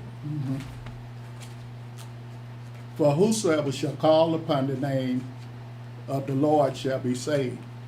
What Lord is he referring to? Is it the Mashiach? No. What Lord is he referring to? If it's not the Mashiach. Yahweh. Yes, Yahweh. talking about Yahweh. But more so is the way he said it, he's quoting scripture. He's quoting Joel. Joel, yeah. 2:32. Mm-hmm. He's quoting Joel, but people don't pick up on that because they think they're talking about Jesus. But he didn't create nothing. Christ didn't create nobody. I know, but they say he did. Because we supposed to be in his image. Yeah, you're right. Oh, that's pretty slick. Uh-huh. Because seeing he was a person, oh, boy, they got a con job. Hey, bro. That's big time con now. That's what I'm trying to tell you. He created all the heavens and the earth. He must have snuck back in time. Let me do this first before I get born. Hey, like you said, they like Paul, but Paul can't save you, Right. right? Because it said, yes, Paul didn't die for their sins. Yeshua is the judge of the quick and the dead, right? Living and dead, I should say. Mm-hmm. I got reference Genesis 4:26 to that, Elder. 4:26. Yes.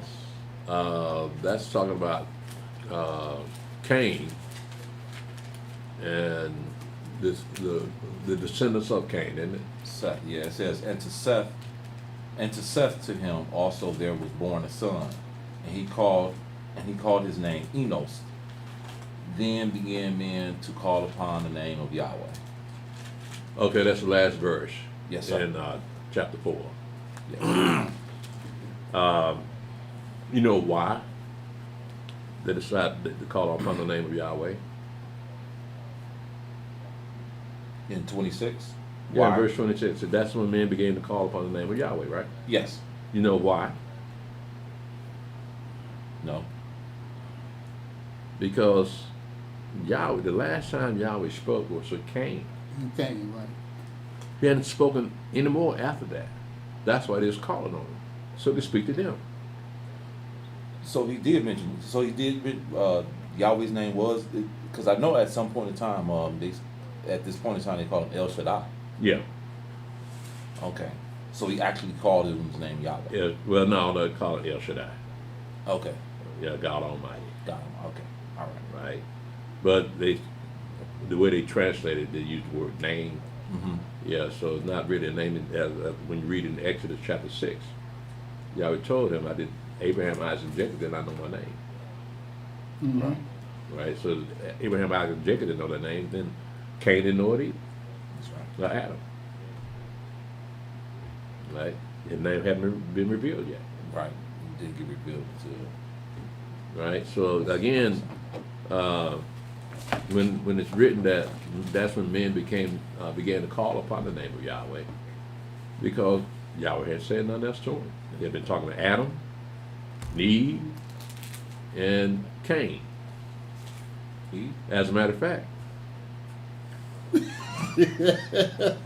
Tell us more. she's still here, No. Tell us more. all the way from the garden, man. Eve is still here. Typical black woman. Always outlive her husband. Damn. That's actually right. Eve, I don't understand, Eve. How is it that Adam died and you didn't?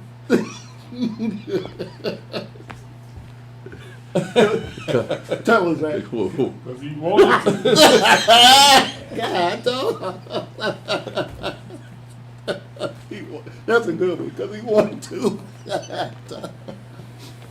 Well, that's all right, Eve. You did your job. Not sin in the world. What was that one that was a few years back we was watching in the office? The woman was just sitting, the man, he died, and then she looked over, and she died with him, and then he came back up. He came back up and looked at him like, I want to die. I didn't want you to die with, because she seen him die. She went, and he rose back up and was like, no, that ain't the way I wanted it. I tell you. But Elder, that was a good one. But that was silence in heaven for 30 minutes. What'd you say? Why was silence in heaven for 30 minutes? For half an hour. Why was it so quiet out there, Eve? She ain't gonna say nothing. Why was it quiet for half an hour, Steve? Well, no black woman over there. She had been kicked out. See, how come, Sister Eve? Why is it that Adam didn't name you to after y'all sinned? Because you didn't have a name, and Adam gave you your name. No, that's all right. Let's get back to the class. About to wrap this thing up. We're at Hosea. Yeah. Okay, let's look at Hosea a little bit more. Read chapter 3, Brother 7, because it's prophetic also. Hosea chapter 3, verse 1. Then said Yahweh unto me, Go yet, love a woman beloved of her friend, yet an adulteress according to the love of Yahweh, toward the children of Israel, who look to other gods and love flagons of wine. Mm-hmm. So I bought her to me for 15 pieces of silver, and for an omer of barley, and in half an omer of barley. Now this is a whore. Read that verse again, Brother Stephen. So I bought her to me for 15 pieces of silver, and for an omer of barley, and half omer of barley. And I said unto her, Thou shalt abide for me many days. Thou shalt not play the harlot, and thou shalt not be for another man. So will I also be for thee. So yeah, that pertains to us. Y'all got to marry us, even though we've been hoes. She still loves us and want to marry us again. Go ahead, Brother Stephen. Verse 4.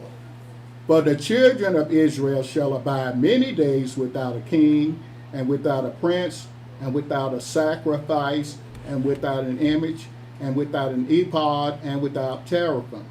Afterward shall the children of Israel return and seek Yahweh their Elohim, and David their king, and shall fear Yahweh and his goodness in the latter days. Okay, Brother Stephen, let's go to chapter 12 and verse 1.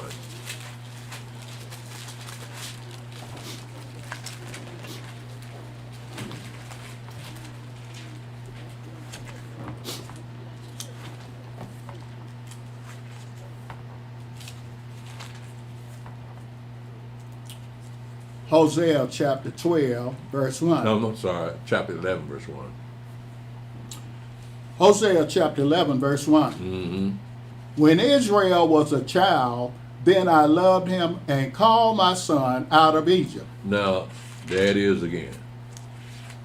Well, Israel is called Yahweh's son. Mm-hmm. In Exodus chapter 4, Israel is called Yahweh's firstborn son. And here it is again saying, I called my son Israel out of Egypt. So that's why we're called Israel, because we are named after his firstborn son. Mm-hmm. So that's a name of honor. Yahweh took that honor from us when he brought us over here. All we know, been known for is by bywords and proverbs now. So that's a very, very powerful thing to see that we're the chosen people, but we don't know we're the chosen people. Yeah. Let me see here. I'll tell you what. Now, I don't want to do. We don't have any more prophecies in Hosea, and the next chapter is Joel, and the prophecy will be in chapter 2 and 3, and that's going to be pretty long. I'm not going to stay on that, so I'm going to go ahead and open the floor for questions before we dismiss. Let me see here. Maybe I can. Let's see. I'll tell you what, Steve. Yeah, I'm pushing it, but let's do Joel chapter 2. You got time, it ain't nighttime. Yeah. Ain't like we gotta go.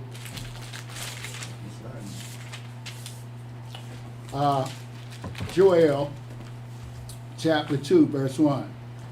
Blow you the trumpet in Zion, and sound an alarm in my holy mountain. Let all the inhabitants of the land tremble, for the day of Yahweh cometh, for it is nigh at hand. A day of darkness and of gloominess, a day of clouds and of thick darkness, as the morning spread upon the mountains, a great people and a strong. They have not been ever the like, neither shall be any more after it, even to the years of many generations. A fire devoureth before them, and behind them a flame burneth. The land is as the garden of Edom before them, and behind them a desolate wilderness. Yes, and nothing shall escape them.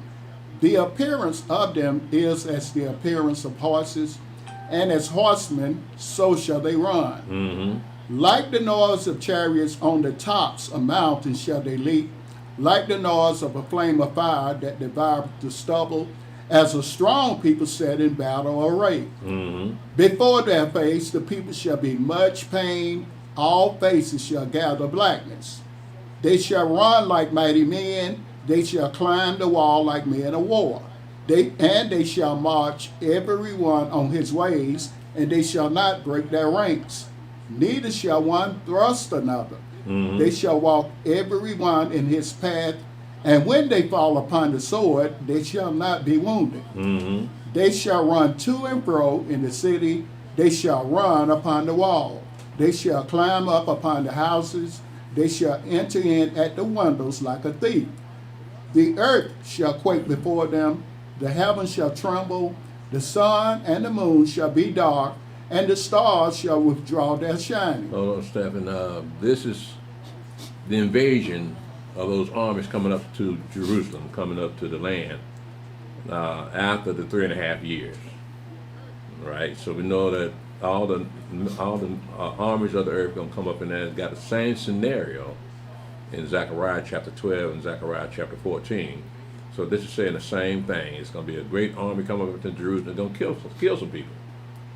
Go ahead, Brother Stephen. Read verse 10 again. Joel chapter 2, verse 10.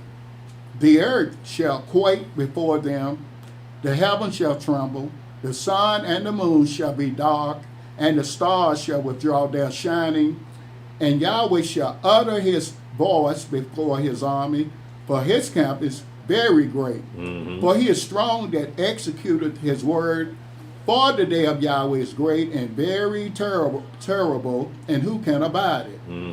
Therefore also now saith Yahweh, turn you even to me with all your heart, and with fasting, and with weeping, and with mourning, and rend your heart, and not your garments, and turn unto Yahweh your Elohim, for he is gracious and merciful, slow to anger, and of great kindness, and repenteth him of the evil.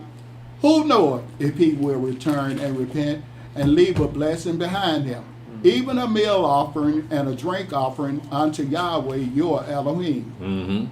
Blow the trumpet in Zion, sanctify a fast, call a solemn assembly. Gather the people, sanctify the congregation, assemble the elders, gather the children and those that suck the breast. Let the bridegroom go forth out of his chamber, and the bride out of her closet. Let the priests, the ministers of Yahweh, Weep between the porch and the altar, and let them say, Spare thy people, O Yahweh, and give not thine heritage to reproach, that the heathen should rule over them. Wherefore should they say among the people, Where is their God? Now, that means the temple got to be built. Because it says in verse 17, let the priests, that means you got to know who you are. So let the priests, the ministers of Yahweh, weep between the porch and the altar. So the altar got to be there. That means the porch got to be there. That means the temple got to be there. And let them say, Spare thy people, O Yahweh, and give not thine heritage to the reproach, that the heathen should rule over them. Wherefore should they say among the people, Where is their God? So yeah, that temple got to be built, because this got to be fulfilled. Go ahead, Brother Stephen. Joel chapter 2, verse 18. Then will Yahweh be jealous for his land and pity his people. Yea, Yahweh will answer and say unto his people, Behold, I will send you grain and wine and oil, and you shall be satisfied therewith. And I will no more make you a reproach among the heathen, but I will remove far off from you the northern army, and will drive him into a land barren and desolate, with his face toward the east sea, and his hinder part toward the utmost sea. And his stink shall come up, and his ill savor shall come up, because he hath done great things. Fear not, O land, be glad and rejoice, for Yahweh will do great things. Be not afraid, you beasts of the field, for the pastures of the wilderness do spring, for the tree beareth her fruit, the fig tree and the vine do yield their strength. Be glad then, you children of Zion, and rejoice in Yahweh your Elohim, for he hath given you the former rain moderately, and will cause to come down for you the rain, the former rain and the latter rain in the first month. Mm-hmm. And the floors shall be full of wheat, and the vats shall overflow with wine and oil. And I will restore to you the years that the locusts have eaten, the cankerworm and the caterpillar and the palmer worm, my great army which I sent among you. Mm-hmm. And you shall eat in plenty and be satisfied, and praise the name of Yahweh your Elohim, that have done wondrously with you, and my people shall never be ashamed. And you shall know that I am in the midst of Israel, and that I am Yahweh your Elohim, and none else. And my people shall never be ashamed. And it shall come to pass afterward that I will pour out my spirit upon all flesh, and your sons and your daughters shall prophesy, your old men shall dream dreams, your young men shall see visions, and also upon the servants and upon the handmaids in those days will I pour out my spirit. So this is what Peter, this is what he was saying at the Feast of Weeks. He was quoting scripture. He quoted the same scripture. And what this is saying is that it says, and it shall come to pass afterward. So that after will be the after the 1,000 years is up. That's when Yahweh's going to pour his spirit out on all flesh. Right? Well, I say not all flesh, but the children of Israel and their handmaids and servants. But in verse 18, it says, Then will Yahweh be jealous for his land, and pity his people. Yea, Yahweh will answer and say unto his people, Behold, I will send you grain and wine and oil, and you shall be satisfied therewith. And I will no more make you a reproach among the heathen. But I will remove far off from you the northern army, will drive them into a land barren and desolate, with his face toward the east sea, and his hinder part toward the utmost sea, and his stink shall come up, and his ill savor shall come up, because he hath done great things. Now again, that would be the war of Armageddon that we read about, and the fact that after the war of Armageddon, that's when there'll be too many people to bury. The ground won't suck up all the blood that's going to be shed, and it's going to be stinking around there. Mm-hmm. So that's what he said. That his stink shall come up, his ill savor shall come up, because I have done great things. So I just wanted to get that in there. I'm going to stop here. and open the floor up for questions. Does anyone have any questions? Did you want me to finish the rest of it? You didn't finish? No. Okay, go ahead. I'm sorry. Joel chapter 2, verse 30. And I will show wonders in the heavens and in the earth, blood and fire and pillars of smoke. The sun shall be turned into darkness, and the moon into blood before the great and the terrible day of Yahweh come. And it shall come to pass that whosoever shall call on the name of Yahweh shall be delivered. For in Mount Zion and in Jerusalem shall be deliverance, as Yahweh hath said, and in the remnant whom Yahweh shall call. That's what Paul was quoting in Romans chapter 10. Whosoever shall call upon Yahweh shall be delivered. But they think it's talking about Jesus. Because it can't mean him, because he said whosoever, right? Mm-hmm. Well, didn't he also say that all Israel shall be saved? Mm-hmm. So that can't be whosoever. Right, so I'm gonna stop here and see what's on chat.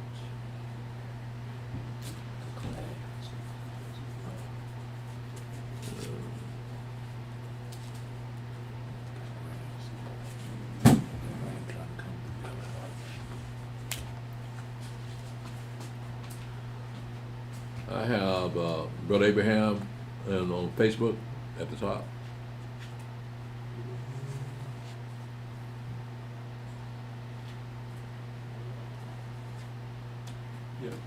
Okay. Shalom, Brother Abraham. Shalom, Brother Eliyahu. Shalom, Brother Tobiah. Shalom, Brother Al Hayams and Sister Malaka. Shalom, Brother Malachi. Shalom, Mother Leah. Shalom, Gregor Rucker. Shalom, Cujo Goody.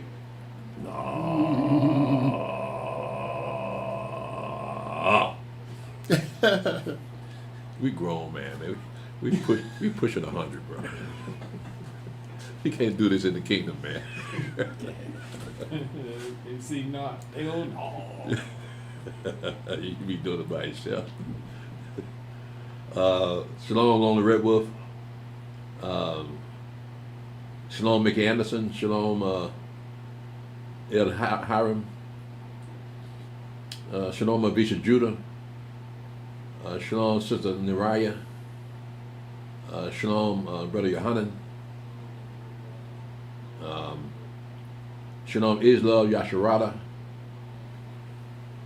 Shalom, O Fisher Shamayam.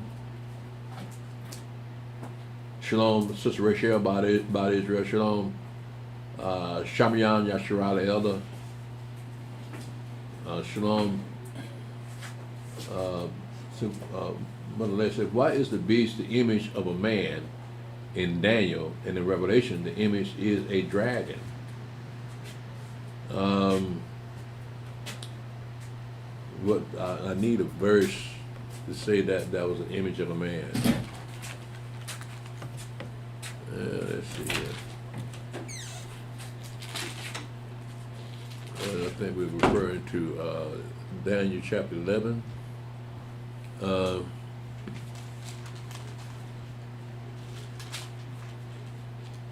It says, thus shall he do in the most stronghold, verse 39, with a strange God whom he shall acknowledge and increase with glory. And he shall call them to rule over many and shall divide.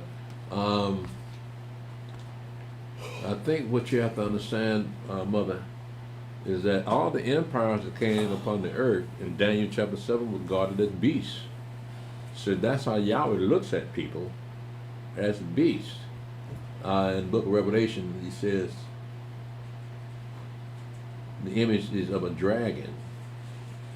You have to let me know. I mean, it talks about the dragon in the book of Revelation, but there's no image of the dragon. Well, it's image of the government. Let me put it there. We're talking about that the image that the second beast is going to tell the people to make an image of that first beast. But again, it's not mentioned as a dragon that they made an image of. I hope I'm getting the question right, because I don't see none of what you're seeing here. Give me some chapter and verses, mother. Shalom, Brian Thomas. Shalom, Melinda Curry. Shalom, Terry Outlaw. Shalom, Humble Rollers. Shalom, Roosevelt Petrie. Shalom, Brendan Williams. Shalom, Morning Crisp. Shalom, Susie Garman. Shalom, Adrian Davis. Shalom, Elder Mick. Shalom, Julius Brown. Shalom, Mother Marsha. Shalom, Yashar.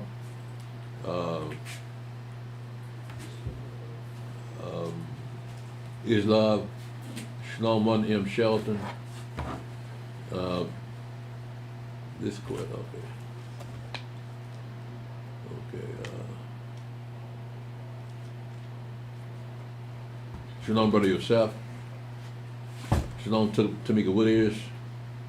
Shalom, Brother Otis. Shalom, Brother Shaul. I did some research on the word liars and those who make a lie. And to me, it sounds like the liars talked about in the Bible are actually the enemies of the children of Israel. For example, there is a clear picture of Christ, yet Gentiles love the picture of JC. And even David said all men are liars. Are these liars the Jews and Gentiles who blaspheme the chosen people pretending to be them? A good question. Well, yeah, you have liars on both sides of the ethnic spectrum. Yeah, liars in the Gentiles and liars of liars of the Jews. They lied on the Mashiach to get him crucified.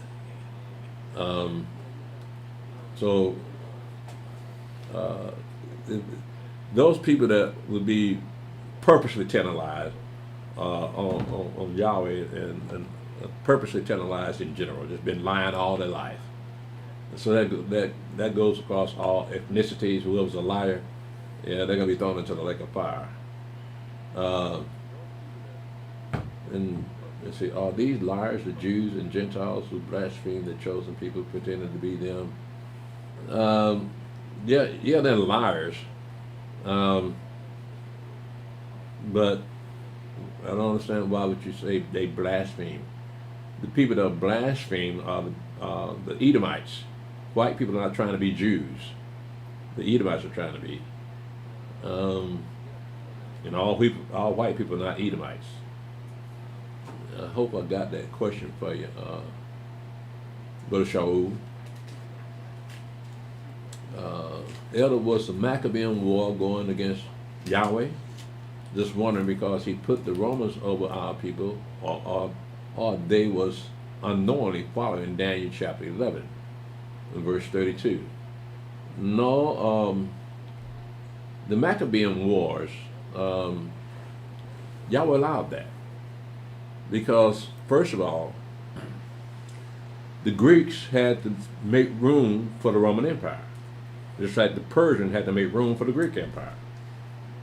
So the Greeks eventually faded out. It wasn't a war between Rome and Greece. It's just that Rome came and took over. If you remember in Daniel chapter 11, when we read verse 30, it says, "For the ships of Shittim shall come against him, therefore he shall be grieved and return and have indignation." The reason they came against him, I mean, this is the Roman Empire, using the Greek ships. The reason that Roman came into the picture is because Antiochus Epiphanes had his eyes on Egypt, and Rome said, "No, you can't have Egypt, buddy." So they had to back off. But in 1132, let's see here. It says here, "And such as do wickedly against the covenant shall he corrupt by flatteries, but the people that do know that Elohim shall be strong and do exploits." Let's see.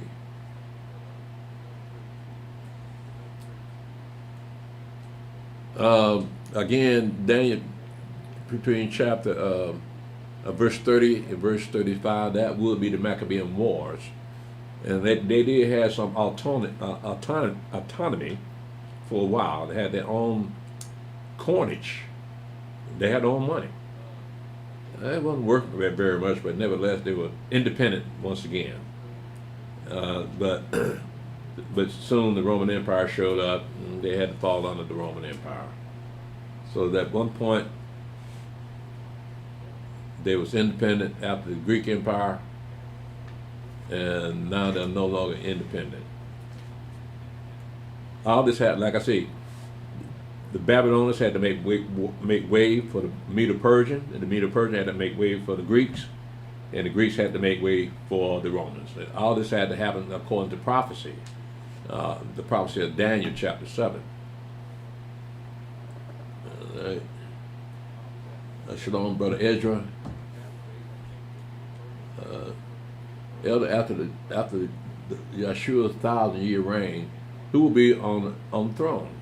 Will it be Elohim or the Father? Well, let's go see. Let's go to Revelation chapter 22.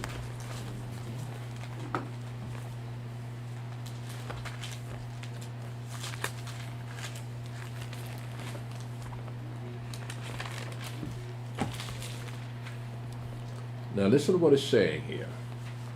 Revelation 22 and verse 1. It says, and this is John the Revelator. It says, and he showed me a pure river of water of life, clear as crystal, proceeding out of the throne of Elohim and of the Lamb. Now we discussed this before, but yeah, you're going to have two thrones there. You're not going to see Yahweh, because Yahweh is all of that. Right? But he makes he enters the realm of man in time and space, and sends his angels to give man some kind of knowledge. But Yahweh's standing outside of time and space, so you're never going to see him. You're going to see Israel, and you're going to see the Mashiach. But in this case here, they both going to have a throne. Let me continue reading. In the midst of the street of it, now he's talking about the new city, Jerusalem. In the midst of the street of it, and out on either side of the river, was there the tree of life, which bare 12 manner of fruits, and yielded her fruit every month. And the leaves of the tree were for the healing of the nations. And there shall be no more curse, but the throne of Elohim and of the Lamb shall be in it, and his servant shall serve him. So you're going to have two thrones. You're going to have two rulers, two kings. Now, we don't know how that's going to work, but we know Israel is Yahweh's firstborn son. Israel, excuse me, is total spirit. But the Mashiach will be flesh and spirit. So there are two different kinds of creation. We got both of them have the same attributes as the other, because they both are eternal beings. But they're going to be co-rulers when that new heaven and new earth is set up. Sure, I hope that got that for you, Brother Ezra. Will he be as a spirit, elder? Will he have his own body? Who? Israel. He's gonna have his own body. Yeah. Because let's look at it. Let me see here.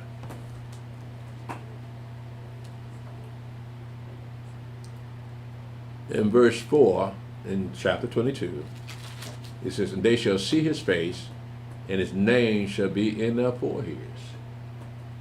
So they're going to see who they're in the image of. Right? Remember when they say, let's make man in our image after our likeness? Right. Well, this is the guy. Yeah.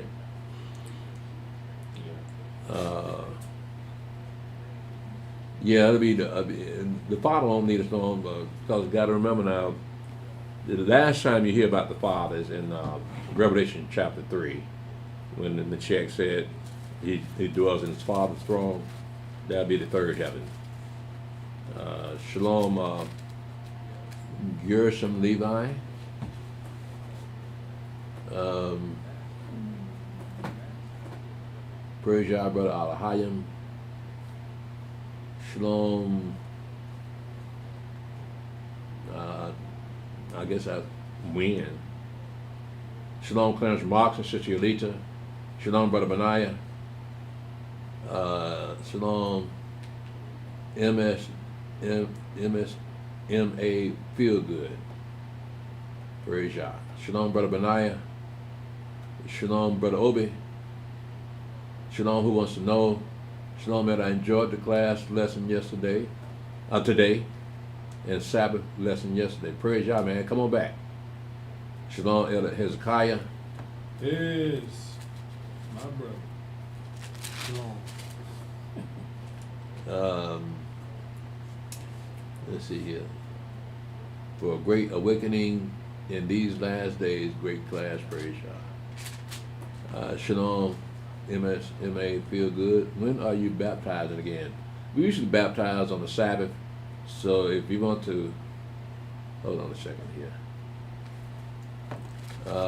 You need to. I need to talk to you. You need to. You and I need to talk and see.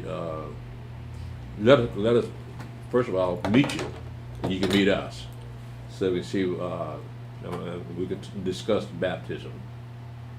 Shalom, Timmy Turner. Then Yahweh said that He will command the birds to eat the flesh of the dead bodies of the wicked ones. Yeah, and all the beasts of the field too.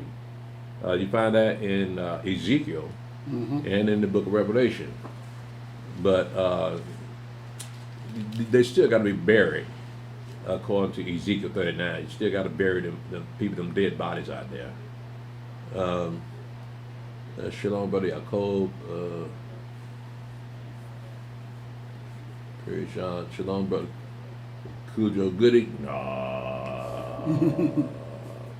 In Joel 2:28, are the sons and daughters singing here when it mentions prophesying? Let's see here. I think that's when it pulls the spirit out.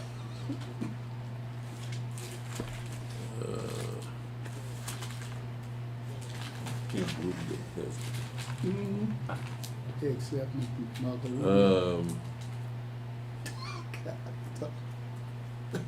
And it shall come to pass afterward that I will pour out my spirit upon all flesh, and your sons and your daughters shall prophesy. Your old men shall dream dreams. Your young men shall see visions. That's Yahweh's spirit being poured out on all flesh. So when it talks about prophesying, there's no need to prophesy about anything anymore. As a matter of fact, all the prophets are going to be prophesied out, cut out the land. Nobody's going to be prophesying, because we're coming to the end of all prophecies. Everything's going to be fulfilled. So it's more than likely talking about singing.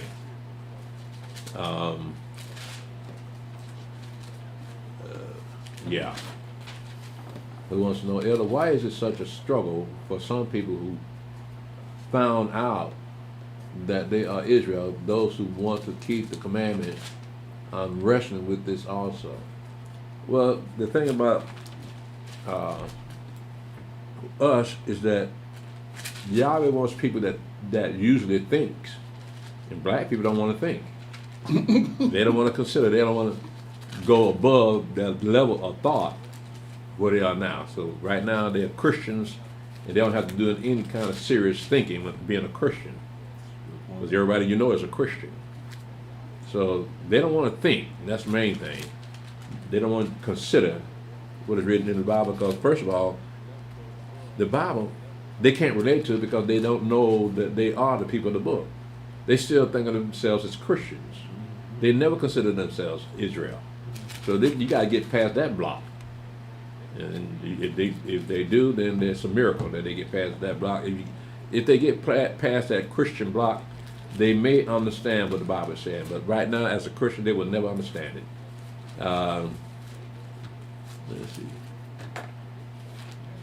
Yeah, it's nothing you can do about that, because if they accept that they're the children of Israel, and they don't go any further than that, that's all that Yahweh wants them to know. Shalom, Shalom in Israel. Yes, elder priest, I understand the difference between the Edomites and the Christians. But isn't the Catholic priesthood a counterfeit? Are they claiming to be the chosen people? Thank you, elder. Not really. I never heard a Catholic try to call themselves the chosen people. The closest thing they can come to that is the Pope himself, because they call him the vicar of Christ. But other than that, I have never heard a Catholic claim to be the chosen people. Now, Christians themselves have said God has cast away his people and chosen us. Right? So you see how they act being the chosen. They think that they're the chosen people now. But the Catholic Church, let's see.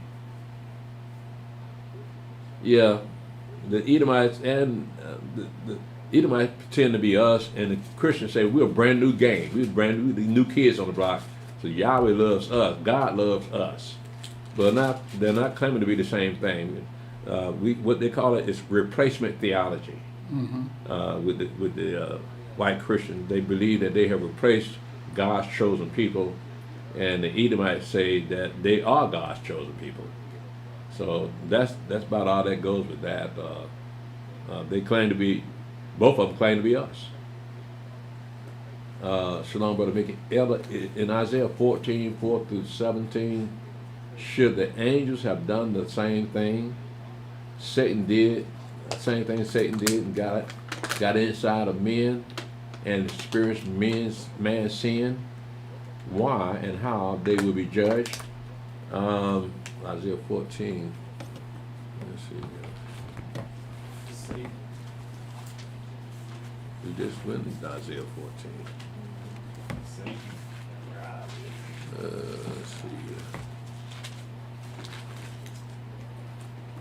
4 through 17. It says, are you sure you mean 4 through 17? Because I think you might mean 3, because 4 is just, 3 has to precede verse 4. It says, it shall come to pass in the day that Yahweh shall give thee rest from thy sorrow and from thy fear and from thy hard bondage wherein thou was made to serve, that thou shalt take up this proverb against the king of Babylon, and say, how hath the oppressed ceased, and to go to the city cease. And you're saying,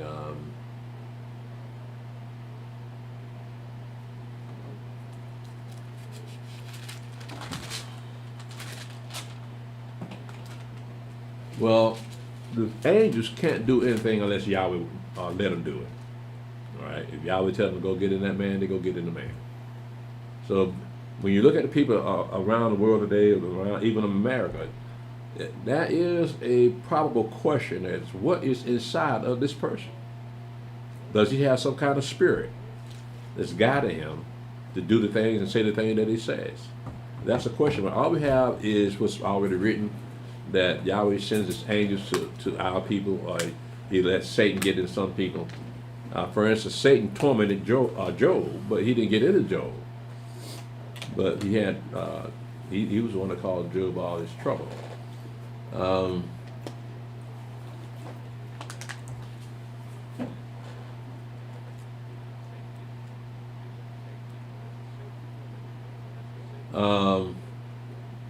thing about that is, you look at, for instance, a good example of what's going to happen to people that Satan get into is Judas Iscariot.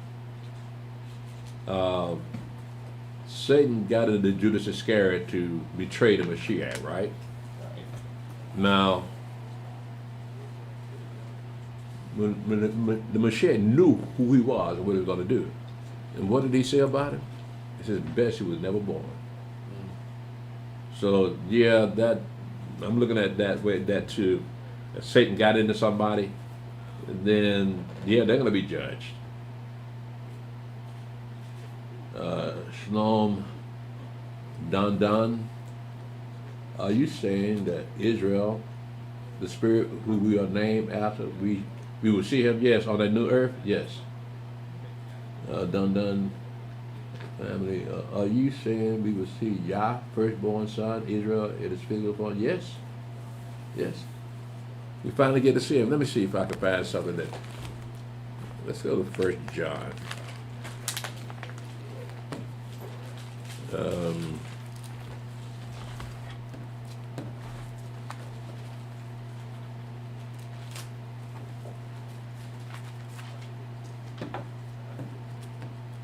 In 1 John chapter 3, it says, "Behold, what manner of love the Father hath bestowed upon us, that we should be called the sons of Elohim.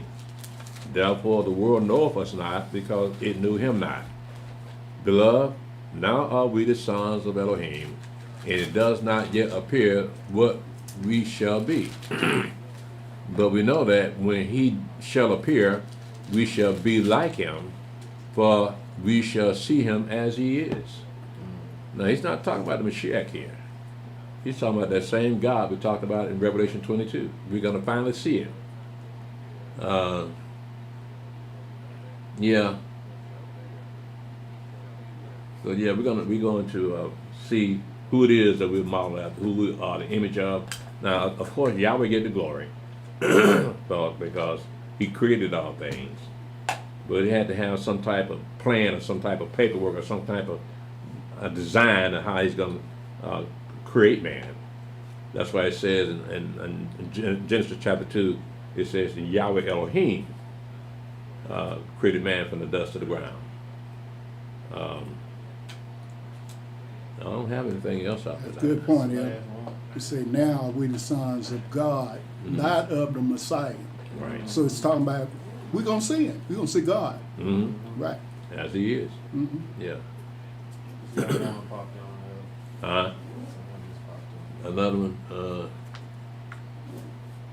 What is the significance of keeping your head covered while reading the scripture? Because it doesn't say we have to take our head off. What does it say we have to take our head covering off when we read the scripture? Paul said, "He that prophesies or pray should remove his head cover." Right? Well, we're not prophesying, nor are we praying. I don't understand the question. You can read the book. I mean, white people read the Bible all the time, and they don't have a problem covering their head. So there's nothing significant about it. It's not nothing religious. It's just that's the way we carry ourselves. Shalom, brother Bernard. Is it safe to say that people who were once in this walk, baptized in Yeshua's name, that have gone astray, no longer subscribing to sound doctrine, but creating new doctrine that justify their horrible behavior, like elders who lead the church in the wrong way, or wives who what's FORSJ6? Huh?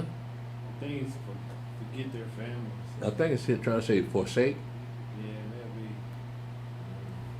I've been seeing that a lot lately. People put numbers in a name, word. They put numbers there. Like for instance, sex. They put S3X. Oh, That's yeah. what the E, yeah, backwards E. That's but I've been seeing it in other things, like this here. I think he got forsaken.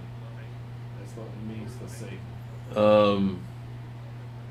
He may have been speaking it. Huh? If he's speaking, it'll give you a crazy word. It's forsaken. That's what it means. Forsaken. Yeah. Well, what the algorithm does that? Yeah. Oh, so he ain't doing it. Nah, you can speak what you You, want. okay, that's him speaking. That's what spells out. Right. And sometimes- So I see that in a bunch of titles and stuff on the news. Yeah. Yeah. So let me get to this question for because we got a whole bunch of folk coming up here. That's him. Still. Let's see. What is the question though? About people turning from. Is it safe to say turning that? from the truth. Is it safe to say that people who were once in this walk, baptized in Yeshua's name, that have gone astray, no longer subscribing to sound doctrine, but creating new doctrine that justify their horrible behavior, like elders who lead the church in the wrong way, or wives who forsake their families. Well, let's see. Let's see what Peter had to say about that. Let's go to 2 Peter.